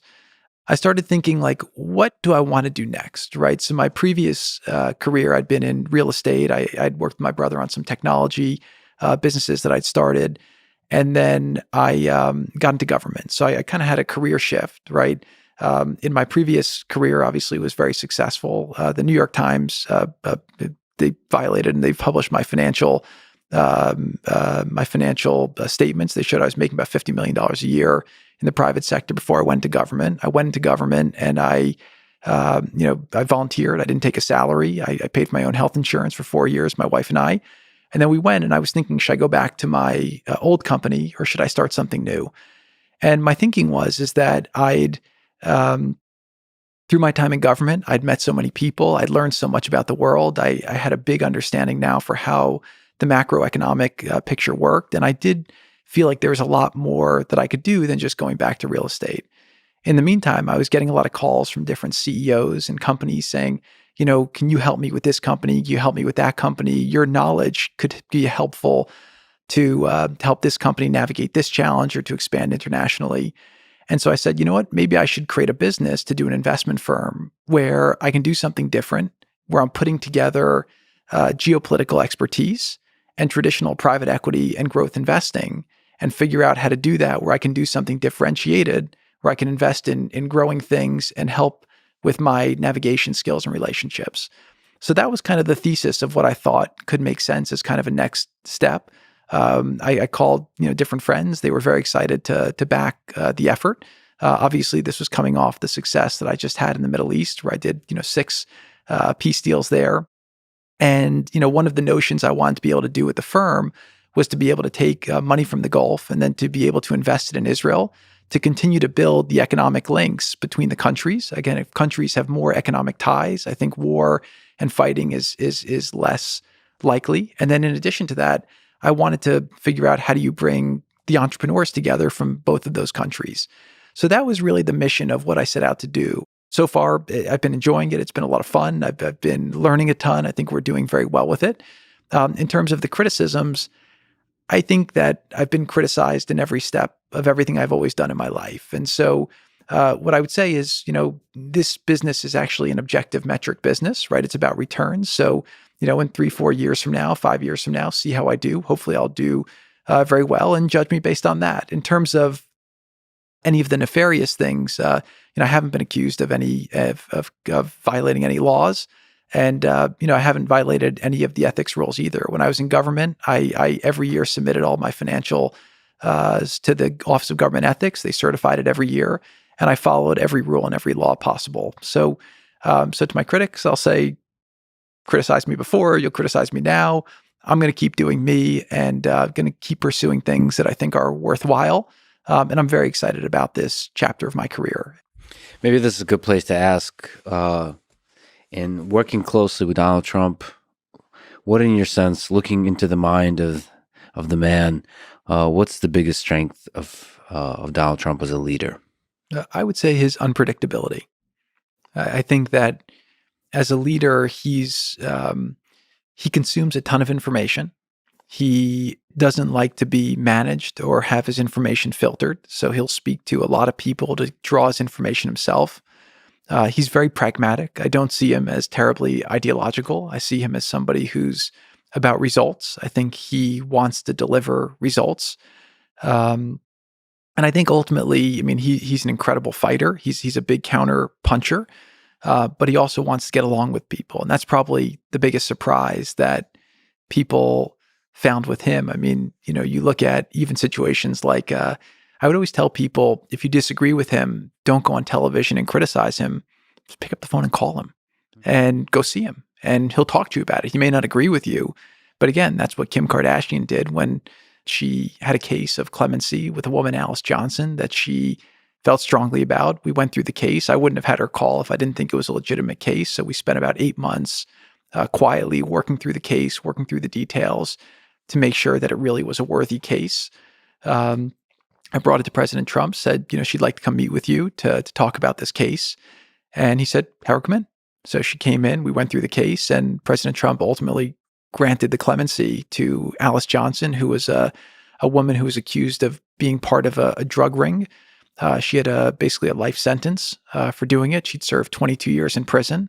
While in prison, I mean, she's basically was a grandmother, and she was, putting on the prison plays. She was mentoring, young women in prison, somebody who, again, there's always a risk, but by and large had a very, very, very low risk of committing a crime in the future.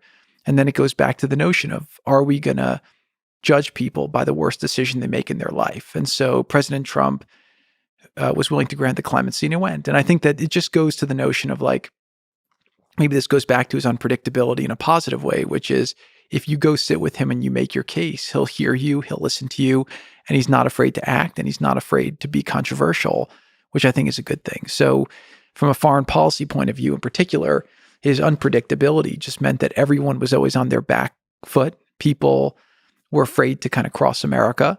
And what I would tell people who don't like Trump is I would say, think about how crazy he's making you and his enemies. He did that to the enemies of America. And yeah, so he was a very, very strong president, and I think did a great job. So in some of these agreements that we've been talking about and speaking with leaders, how do you think the unpredictability helps? So in all the agreements that I was negotiating, I wasn't doing it as a principal. I was doing it on behalf of President Trump. And people knew that I had access to President Trump, and they knew that, I could say, you may say this that we don't like, but I'm going to have to take it back to him, and then we'll see what he does. And one of the biggest instances was on the USMCA trade deal, where that deal happened because Mexico was legitimately concerned, and smartly so, that President Trump was going to impose tariffs on the car industry, which would have been decimating to their economy. And by the way, he was ready to do it. We were holding him back from doing it with every ounce of strength that we could. So it wasn't a bluff. I mean, that was actually real, but they were smart to read that it was real. And ultimately, we created a great win-win deal. I'll tell you a funny story, just popped into my mind from the tariffs, is we used a 232 national security exemption to protect our steel industry. And we put tariffs on steel and aluminum. And again, I thought about this because we also negotiated them with Canada. And there was a very funny phone call where Trudeau was calling Trump. And again, they got along, decently well. And Trudeau's calling and saying, you can't put national security tariffs on us in Canada. We're your NATO ally. We fought wars with you. We do military together. And Trump says to him, didn't you burn the White House down in 1812? And Trudeau says, that was the French. He says, no, it was the Canadians. And so it was just, like I said, he's always keeping everyone on their toes. Yeah. And, but he wasn't he took very calculated risks. And like I said, everyone was outraged all the time with everything. But if you look at his body of work, people said if he was elected, he would start World War III. Meanwhile, we inherited a world filled with wars, no new wars, right? 3 years, he made peace deals. No new wars. He was tough. He was strong. People respected him. He built relationships and got trade deals done, got peace deals done. The economy was rocking. His body of work, I think, was pretty strong as president. Like you said, no new wars. This makes me think if Donald Trump won the presidency, what the current situation in Ukraine would look like. But let me just ask you, zoom out and ask you broadly, do you think the war in Ukraine could have been avoided?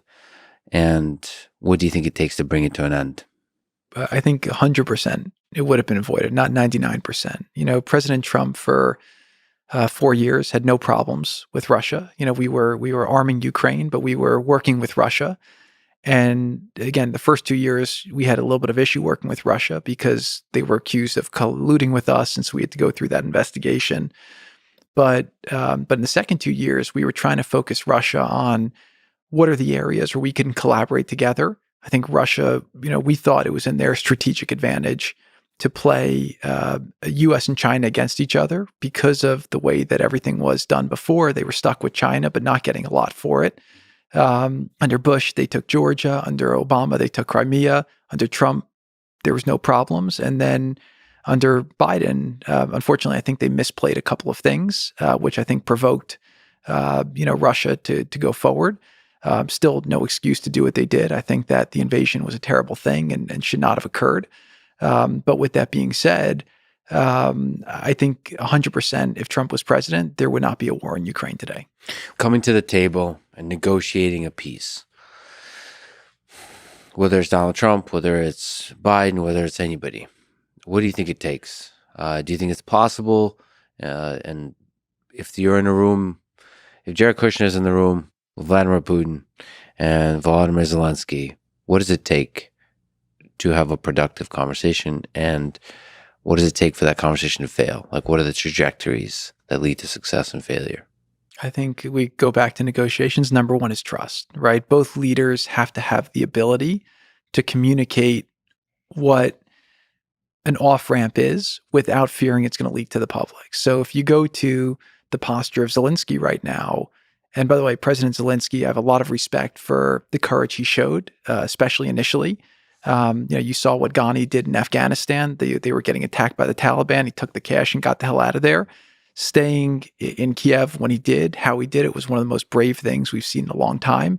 And he has a ton of my respect and admiration for doing that. But now he's promising his people, we're going to win the war.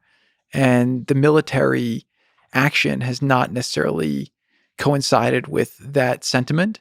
And so there has to be some form of off-ramp, but he can't say that publicly. So for him to be able to work privately with somebody who can help create a new paradigm where both leaders can say, we're going to stop the bloodshed, we're going to stop the risk of nuclear war for the world, we're going to stop what's happening, that's really what it will take. How that occurs, again, it's not something I'm involved in now, so I don't know who the right broker is or how to put that together. But essentially, they need somebody in between them who can figure out how do you create a landing zone that works, because neither party is going to jump until the pool is filled with water.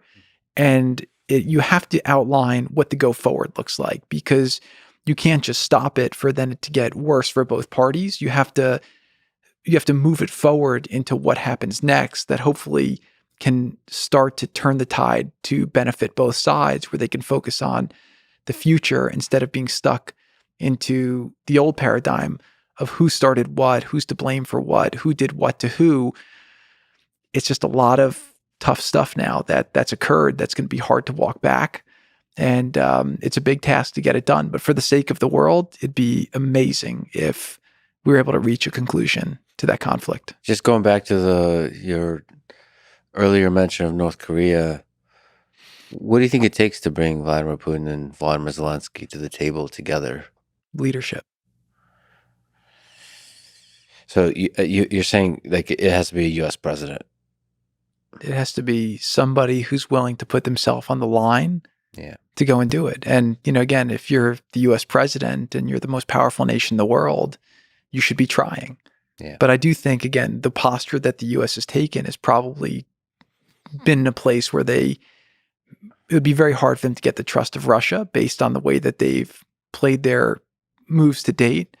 I always thought from the beginning that Putin would try to bring in President Xi in China to resolve it, to basically give a big screw you to America, to say, China's now the one, in charge of this. But that hasn't seemed to manifest itself to date either. But it takes leadership. The leaders have to get it and say, let's get everyone together and let's try to get this done. Because every day it goes on, A, more people are dying, and B, we do risk nuclear war for the world, which is not a good situation. Let me ask, since you helped set up phone calls between Donald Trump, Putin, and King of Saudi Arabia, If I were to interview Putin, what advice would you give on how to get a deep understanding of the human being?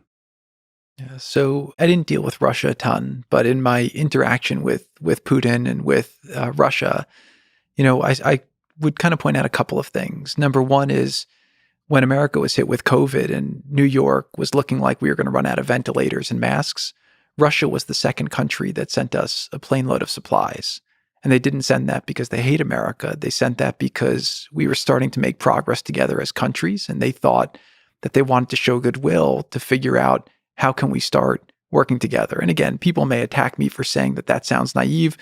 Again, the past 15 years may show that that's not the case, but I don't believe that countries have permanent enemies, and I don't believe countries have permanent allies, right? Again, you think about the US and Russia in World War II, we worked together to defeat the Nazis, right? And now we're great allies with Germany, who basically was our great enemy in World War II. We're great allies with Japan, who was our great enemy in World War II. So it goes back to the notion we discussed earlier of you shouldn't condemn tomorrow to be like yesterday if you're unhappy with yesterday. So number one is I would definitely ask him about that. The phone call that you mentioned was after we did a pretty intense negotiation to create the largest oil cut in the history of oil production. So during COVID, demand just shut off like crazy, and it was stopping very quickly. Saudi and Russia at that time were having a conflict. They created this thing called OPEC Plus, which goes back, again, history between the two countries where they had conflicts. And then all of a sudden they were working together to try to stabilize the oil markets, but they couldn't agree on the cuts. So Saudi actually increased production. So you had two things hitting at once where Saudi and Russia were both increasing production and demand was dropping. So you were headed for a real crisis. And I was starting to get calls from a lot of the oil industry executives here in America saying, you don't understand, we can't just like flip a switch and turn off our oil wells. Like we're running out of storage here. And I said, well, look, President Trump likes low oil prices, so he's not upset about what's happening. You have to call him. And if he gives me permission or the instruction, then I can try to intervene. But right now he's not inclined to intervene. After a little bit, he said, it's time, get involved, go do it. It was right over Passover. This was during COVID. I spent 3 days nonstop on the phone with Kirill Dmitriev from Russia and with MBS directly. And I was dealing with Dan Burlett, who is our energy minister, going back and forth. And it was crazy. I mean, it was just one of the craziest negotiations. We ended up agreeing on the largest oil cut in the history of the world. But the story you went to before, which was pretty funny, was finally make the deal. And we set up a call between King Salman, Vladimir Putin, and President Trump to announce the deal. And I'm like, oh, this is great. So President Trump gets on us, congratulations, we have a deal. And then King Salman says, we don't have a deal. Mexico hasn't agreed to their cuts. And he's saying, what do you mean? And so they were part of the OPEC Plus. And so I get a note saying, you got to go call Mexico. So I'm calling Mexico. They're saying, we're not doing any cuts. So why? I said, we're hedged at $55. I said, why didn't you tell us that in the beginning? So I'm telling the Saudis. So we were working through this whole thing. So meanwhile, we were trying to find the compromise with Mexico. I set up a call with Trump and Putin so they can kind of talk this through. And he was always trying to play the game of how do we get Russia away from China. He always thought that that was not the right strategic framework for U.S. interests. And again, we had no problems with them during that time. What I would say is that for Zelensky and Putin, any conversation with both of them is about understanding their perspective. I think with Putin, he's a student of history from the things that I saw with him. If you look at Russia over the last 500 years, I think they were attacked by the Polish in early 1600. I think they were attacked by the Swedes in the 1700s. I think they were attacked by Napoleon in the 1800s. And then in the 1900s, they were attacked by Germany twice. And so from his perspective, there is, in the early days of Russia, they were attacked by the Mongols. They were very vulnerable. And a lot of the geography of Russia today is really designed for defensive purposes, that they have natural barriers that makes them easier to defend. And Russia's a massive landmass. It's twice the size of America. They have 11 time zones in the country. And so I do think that for Vladimir Putin, his biggest concern is how do we create a security paradigm in the west of his country that won't be a creep. And I think that there's like two different parts of the mindset. The people who are most cynical of Putin will say, well, he's just trying to recreate the USSR. He's being expansionist. And the people who want to be sympathetic to him will say, well, if you think about it, the Russian perception of the NATO arrangement was that they wouldn't be expanding westward. Over the last years, they've included all these countries that they said they promised they wouldn't include. Who knows what the promises were or what or were or weren't.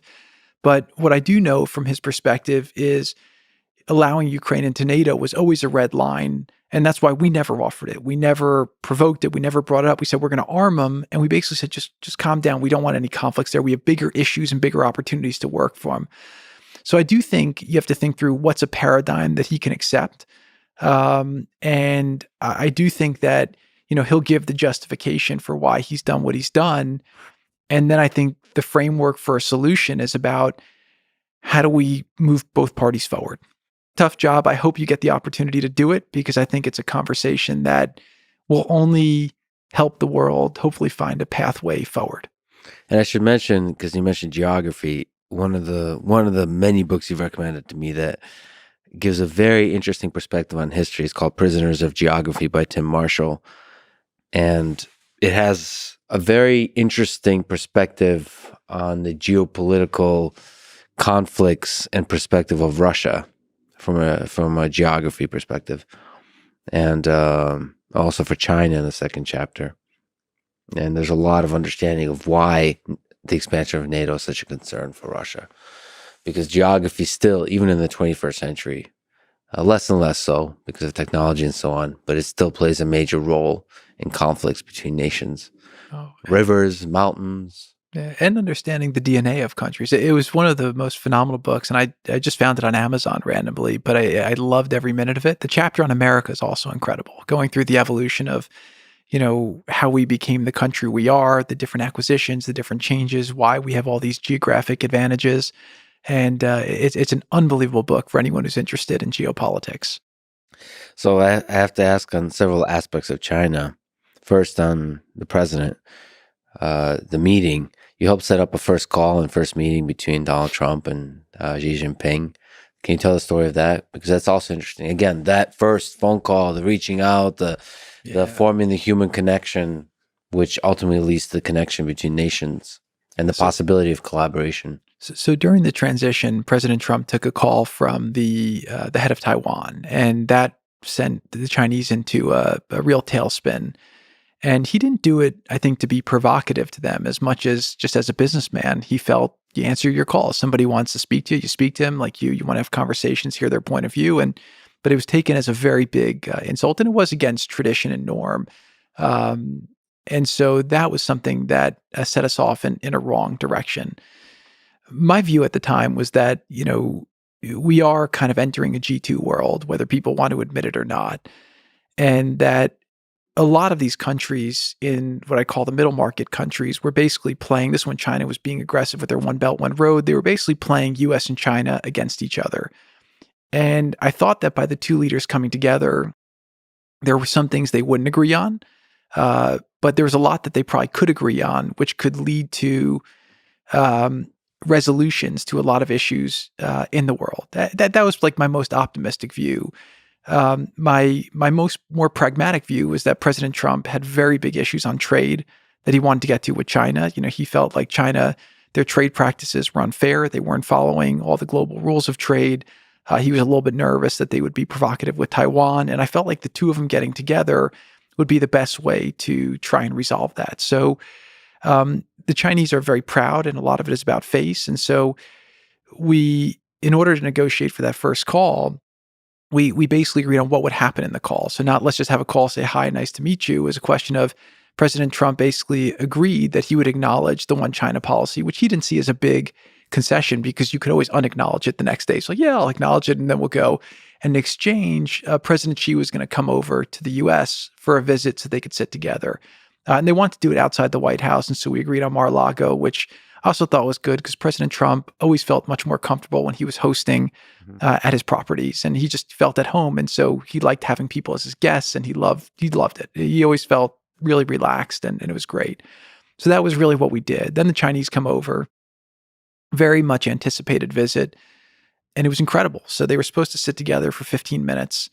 And they spent about an hour and a half together. And during that meeting, President Trump, they said, look, let's just set some ground rules to this relationship. Like, let's just not talk about Taiwan. Like, just don't do anything. I don't want it on the table. If it does, I'm going to have to do harsh things. Mhm. I just don't want this to be a problem for 4 years. We got bigger issues. They basically just, again, you notice 4 years of Trump administration, no Taiwan talk whatsoever. It was a non-issue. Started talking about the trade issues. They spent a lot of time on North Korea. President Trump was trying to get the perspective from President Xi about North Korea, because that was, again, considered from Obama the biggest national security issue that we faced at the time. And they just had a good feeling for each other. It also helped that, my wife and I, we actually had a Chinese nanny and teacher in our house, and our kids learned fluent Mandarin. And our daughter actually opened when President Xi and President Trump were together with Melania and with Madame Peng. My daughter actually sang them a couple of Chinese songs, and I thought that was a nice way to show, we're tough, but we respect your culture, because the Chinese have an incredible culture that goes back thousands of years. They're very proud in how they do it, and I think that sign of respect also set things off in a very warm way for President Trump to say, my granddaughter speaks Chinese, and we're showing you the respect, which I think is very important. And he did have respect for them.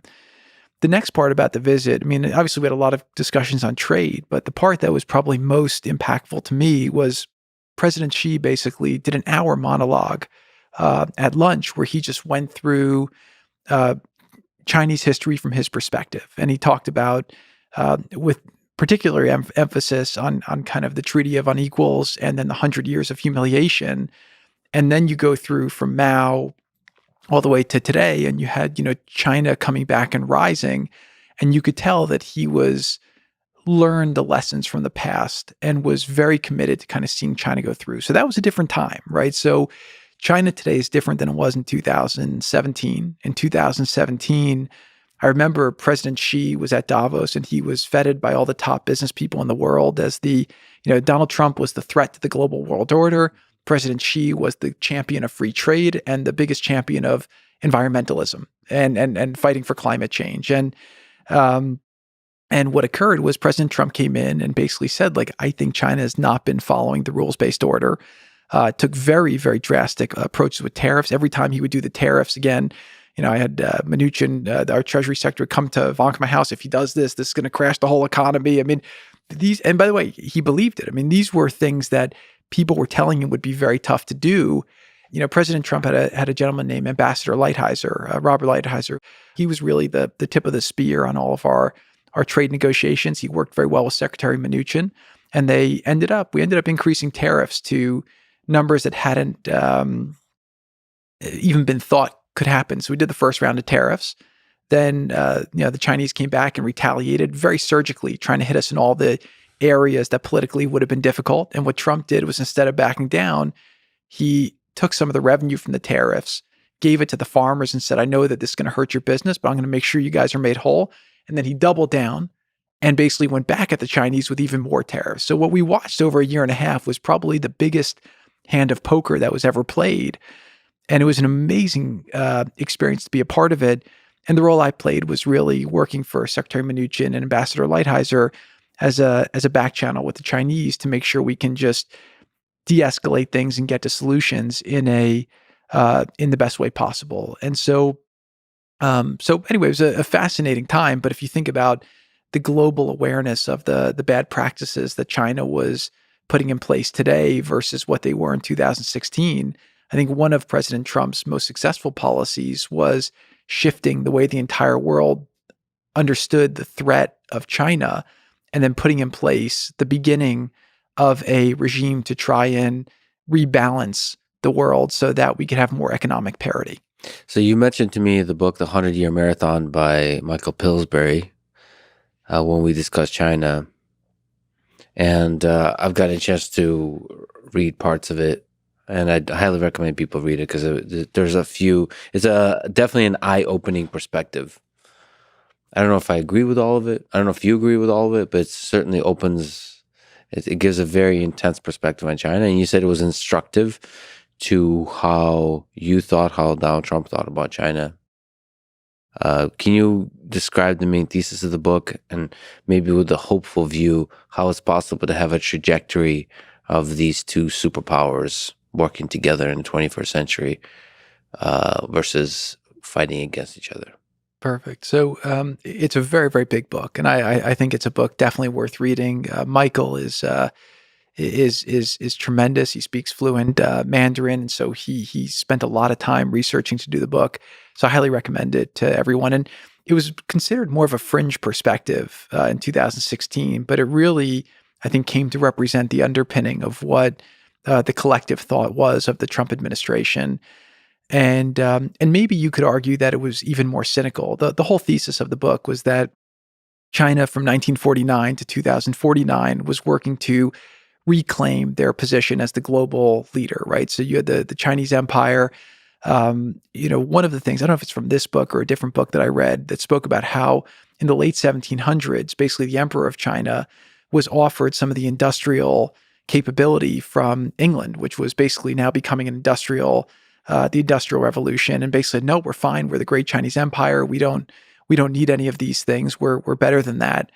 And by rejecting that, the rest of the world got stronger. China remained weaker. Then you had the opium wars. The Chinese had big opium problems through all the trade back and forth. And then China from about 1840 to the 1940 had 100 years where they really, after all these treaties, were really a second-class country. And so then you have the People's Revolution that comes in, and he talks about how China, very strategically, as a very, very poor country, would fight their way back and build brick by brick. And, he proffers in the book that Nixon didn't go to China and open China. It was China that actually went to Nixon and was able to use Nixon in order to open up. And then they talk about how under Carter, they were able to get the U.S. to contribute to a lot of they were able to kind of start borrowing the U.S. know-how from our university systems, from our medical, from our science, from our research. And the whole notion that was the conventional thinking of American leaders was that the more we helped China advance, the more they would become a free market economy, and it was a great market. The only difference was that they weren't allowing us access. They were making our companies basically give them all of their technical knowledge. They were stealing our intellectual property. They were doing espionage to steal a lot of the patents. They were just ignoring our patents, and they weren't following any of the rules of international trade.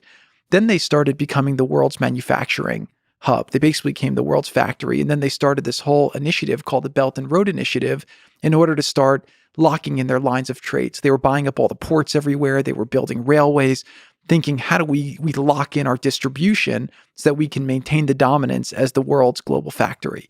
And so it was a brilliant long-term plan that they were doing.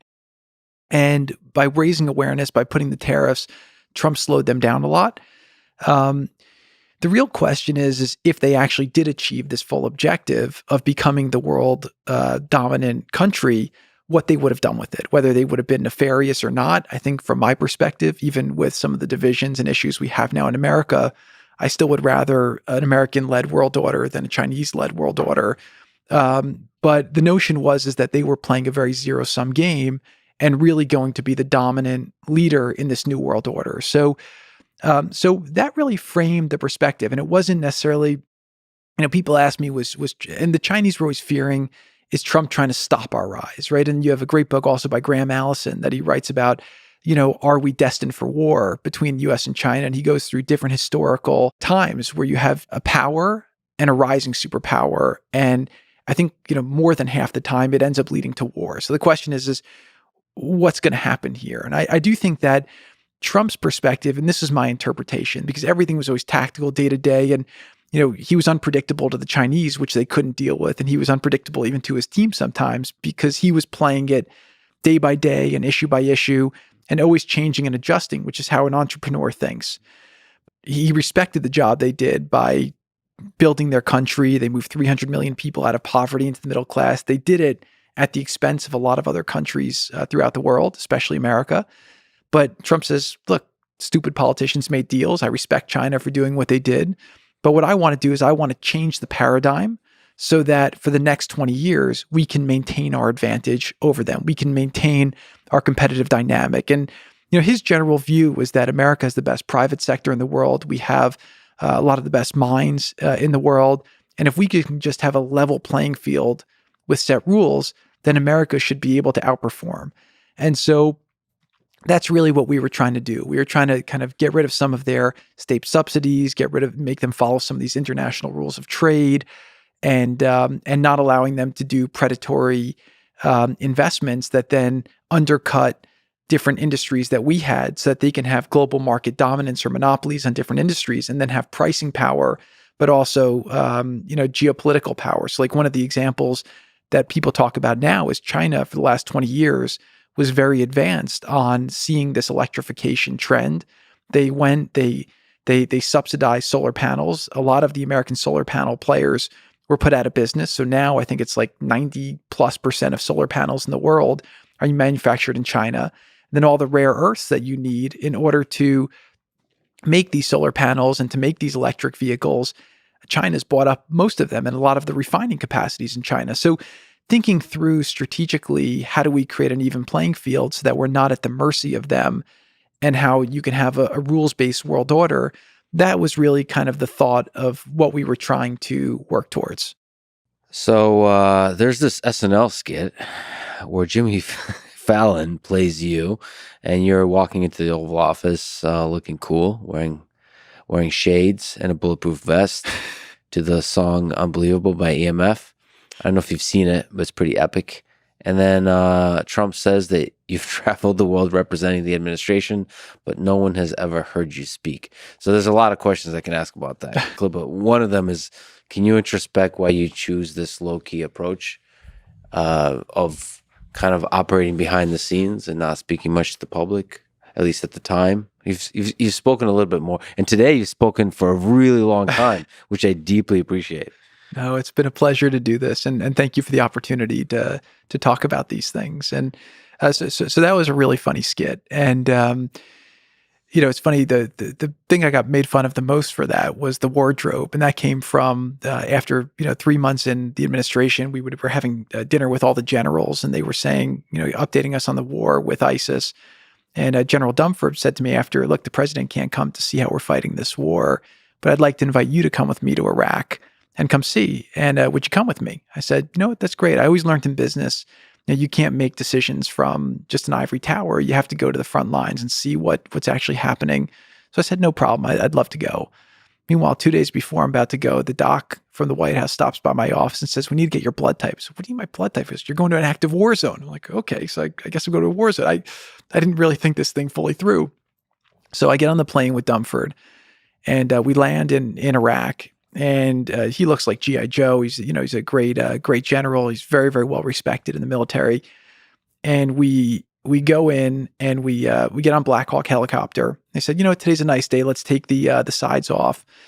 And so I get on the plane, and there's a guy, military service officer, who then takes a machine gun, locks it into a thing, takes the bullets, puts them into the gun, and is sitting there saying, "We're ready to go." And then I'm looking out, and there's like 3 other helicopters with guys. One was an Osprey with a guy buckled in, also with a machine gun looking out. We take off, and we're flying over Baghdad from the airport to the embassy. And as we're going, I'm sitting in an open air helicopter with the chairman of the Joint Chiefs of Staff, guys with machine guns everywhere. And this is a new experience for you. You haven't experienced I would say slightly. I mean, I was doing real estate like 3 months ago, and now I'm flying over Iraq, and the chairman says, "That's Saddam Hussein's palace." And I look down, there's like a big bomb right through the middle. And then you see the area with the 2 swords in the hands.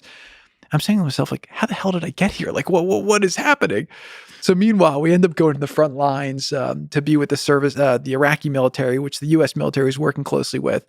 And I had a meeting that night with the president of Iraq. And so I wore, what do you wear to the front lines in a battle zone? And also me, the president. So I put a sports jacket on. We land at the front line, and they give me a bulletproof vest that says Kushner on it. I tape it. I put it on. I go out, and I cover the NER, so it just said Kush. And I went, and I didn't realize they were taking pictures. And so, I think the picture looks pretty epic. You with sunglasses. I love it. So anyway, so that was the funny story behind that. And then actually, my brother was at some society event in New York, and he ran into Jimmy Fallon. So the two of them took a selfie together, and Josh writes me, says, "Hanging out with my older brother in New York." I'm trying to explain to him what your voice sounds like. So it was good. So that was a funny one. But I think just being behind the scenes for me, just gave me more maneuverability in the sense that, again, it goes back to trust and people knowing that I wasn't going to try to publicize the things they were telling me. I think it just gave me more ability to operate that way. And I also realized too, like, communicating is a very important skill. Luckily, in Washington, there's no shortage of amazing communicators. I think there were a lot of people who are much better at me than being communicators. So I was very happy that they were willing to do it because it wasn't something that I had a lot of experience with or necessarily I thought I was very good at. And so I kind of just did my job and just focused on getting things done. So let me ask you. You have a very interesting life. If you were to give advice to young folks on how to have such an impactful life, what would you say? Career and life. How to have a successful career and a successful life. Number one is I would say you just have to work hard at everything you do. Number two, I would say never stop learning and always try to say yes more than you should. Go out of your comfort zone. And I think just you gotta work hard at everything you do. And if you're going to take something on, do it the best you can. One of the lessons I write about in the book from my father was, I remember I was going for a job interview and he asked me, he says, well, what time are you leaving to the job interview? Is at 9:00? I said, I'll leave at 8:00. He says, well, what if there's traffic? I said, Dad, I've done this drive 1,000 times. Like there's never traffic. He said, what if there's an accident? I said, I can't control that. He said, Jared, the only excuse you ever have for being late is that you didn't leave early enough. And I just think it's something where if you want to accomplish something, a lot of people I hear, they complain about what other people do or why it's hard or why it's impossible. And again, I say this as somebody who's been so blessed with so many things in life. But, when I've had challenges or things I've wanted to achieve, I just focus and say, what can I do? And I'll read everything I can get my hands on. If I fail at one, the door closes, I'll try the window. If the window closes, I'll try the chimney. If the chimney closes, I'll try to dig a tunnel. It's just, if you want to accomplish something, you just have to go at it. And, I think the most important thing I'll say, sorry, I'm kind of thinking my way into this answer, is just do the right thing. I think that's also right. And I saw that in my career, be good to people, be honest, do the right thing. And if you do that, I think long term it does pay off. Maybe not in politics, but in the world at large, it does. And my hope is in politics, it will as well. I wonder if you can comment on your process of learning in general, because you took on so many new, interesting problems and approached them with a first principles kind of approach. Mm-hmm. So what was your source of information? So, because you didn't seem to be listening to the assumptions of the prior experts. You were just taking on the problem in a very pragmatic perspective. So how did you learn about the Middle East? How did you learn about China? How did you learn about Mexico? How did you, like all of these prison reform, all of this that you've taken on and were extremely effective at? It really started with just talking to people. I would try to reach out to people who had been involved in different things and ask them, what they did, what they thought of the problem, who they thought was smart on it, what they read that helped them get a better understanding, why they think something had failed. And then I would just, read voraciously on every topic. Washington, it was harder to get advice from humans because I found humans had this weird tendency to talk to the media. And so, I talked to somebody and I'd ask advice. And then the next thing I know is the Washington Post would call and say, Jared's an idiot, doesn't know what he's doing. And he's even going to this person to get advice. I'm like, yeah, I'm asking everyone. So books really became an amazing guide for me. Ivanka, she's an incredible researcher. She's just voracious. And so she gave me some of my best books and some incredible advice as well. But that was really the process. And then I think that was kind of the first stage. And then the second stage was just constant iteration and readjusting plan as you continue to get more learning. And one story I tell in the book as well is that on my first trip to the Middle East, where I met with Mohammed bin Zayed, who I spoke about earlier, the ruler of UAE, I spent 2 hours with him asking him questions and really going through the Israeli-Palestinian issue, the Israeli-Arab issue. And he said to me at the end of the meeting, he says, Jared, I think you're going to make peace here in the Middle East. And I was shocked because, first of all, he was, at the time, I think one of the most respected leaders in the region, somebody who I found to be very wise and super thoughtful and experienced. And I said to him, why do you say that? I was flattered, obviously, but not certain why he was saying that based on the fact that I didn't know what my plan was. I didn't know what I was going to do, and I had no pathway to make peace. And he said, well, the U.S. usually sends one of three different kinds of people to come see me. He says the first are people who come and they fall asleep in meetings. He said the second are people who come and they basically read me notes, but have no ability to interact on the message they're there to convey. And then the third have been people who have come to convince me to do things that aren't in my interests. He says, you're the first person who's ever come here and has just asked questions. He says, why have you done that? I said, because I figure, this problem's been going on for a long time. You live here. I'll be gone at some point. You're going to have to live with the consequences of whatever my work is. And the U.S. has a lot of power. And my question is, what would you do if you were me? And how would you approach this? And help me think about it. And again, I wasn't going to then take his plan and then execute it, but I thought it would be very provocative to understand from the people in the region and instructive how they would use the resource and the power that the U.S. had to solve the problems that were having significant impact on their lives. Yeah, there's a lot of power to the sort of the simplicity of that human approach where you're just listening. Yeah. And one of my wishes for society as I leave government, I was living on the Upper East Side in a very liberal echo chamber. I then traveled the country. I met so many people who I never would have met otherwise on the conservative side, on the independent side, on so many different issues. I think that people benefit if you have such a strong point of view. I would follow, the John Stuart Mill marketplace of ideas and find people who disagree with you and don't call them names. Don't say they're a bad person. Say, I want to understand why you feel the way you do. Let's have conversations in this country. And I think that that's probably going to be our best way to work through the issues that we have currently. When you zoom out and look at the 21st century from a human history perspective across the time scale of many decades, maybe centuries, what gives you hope about human civilization? Everything you've seen. You've traveled the world, you've talked to some of the most powerful and influential people, and you look at the future. What gives you hope about this little planet of ours? What gives me the most hope is that anything's possible. If there's one lesson that I took from my time in government, it's that people coming together to try to make tomorrow different than yesterday can succeed. And if the right people in the right places focus on the right ideas, I think the advancement that we can have for human history and for society can be tremendous. And I think that right now I see we're at a place in society where there's a lot of what I call squabbles between countries, which are really man versus man issues. And those are as old as time, right? We've been fighting about borders or religion or who wronged somebody 100 or 1,000 years ago. And these are what I call more tribal battles. But I do think that as we advance with artificial intelligence, as energy becomes cheaper and it's more readily available, I think we're going to have massive industrialization. I think we're going to have massive advancement. I think in medical and science, we're going to have cures for diseases. We have the potential in 10, 20 years from now to enter a dawn for humanity that could be incredible. We could become multiplanetary. We can explore the wonders of the world. We can find things we didn't know.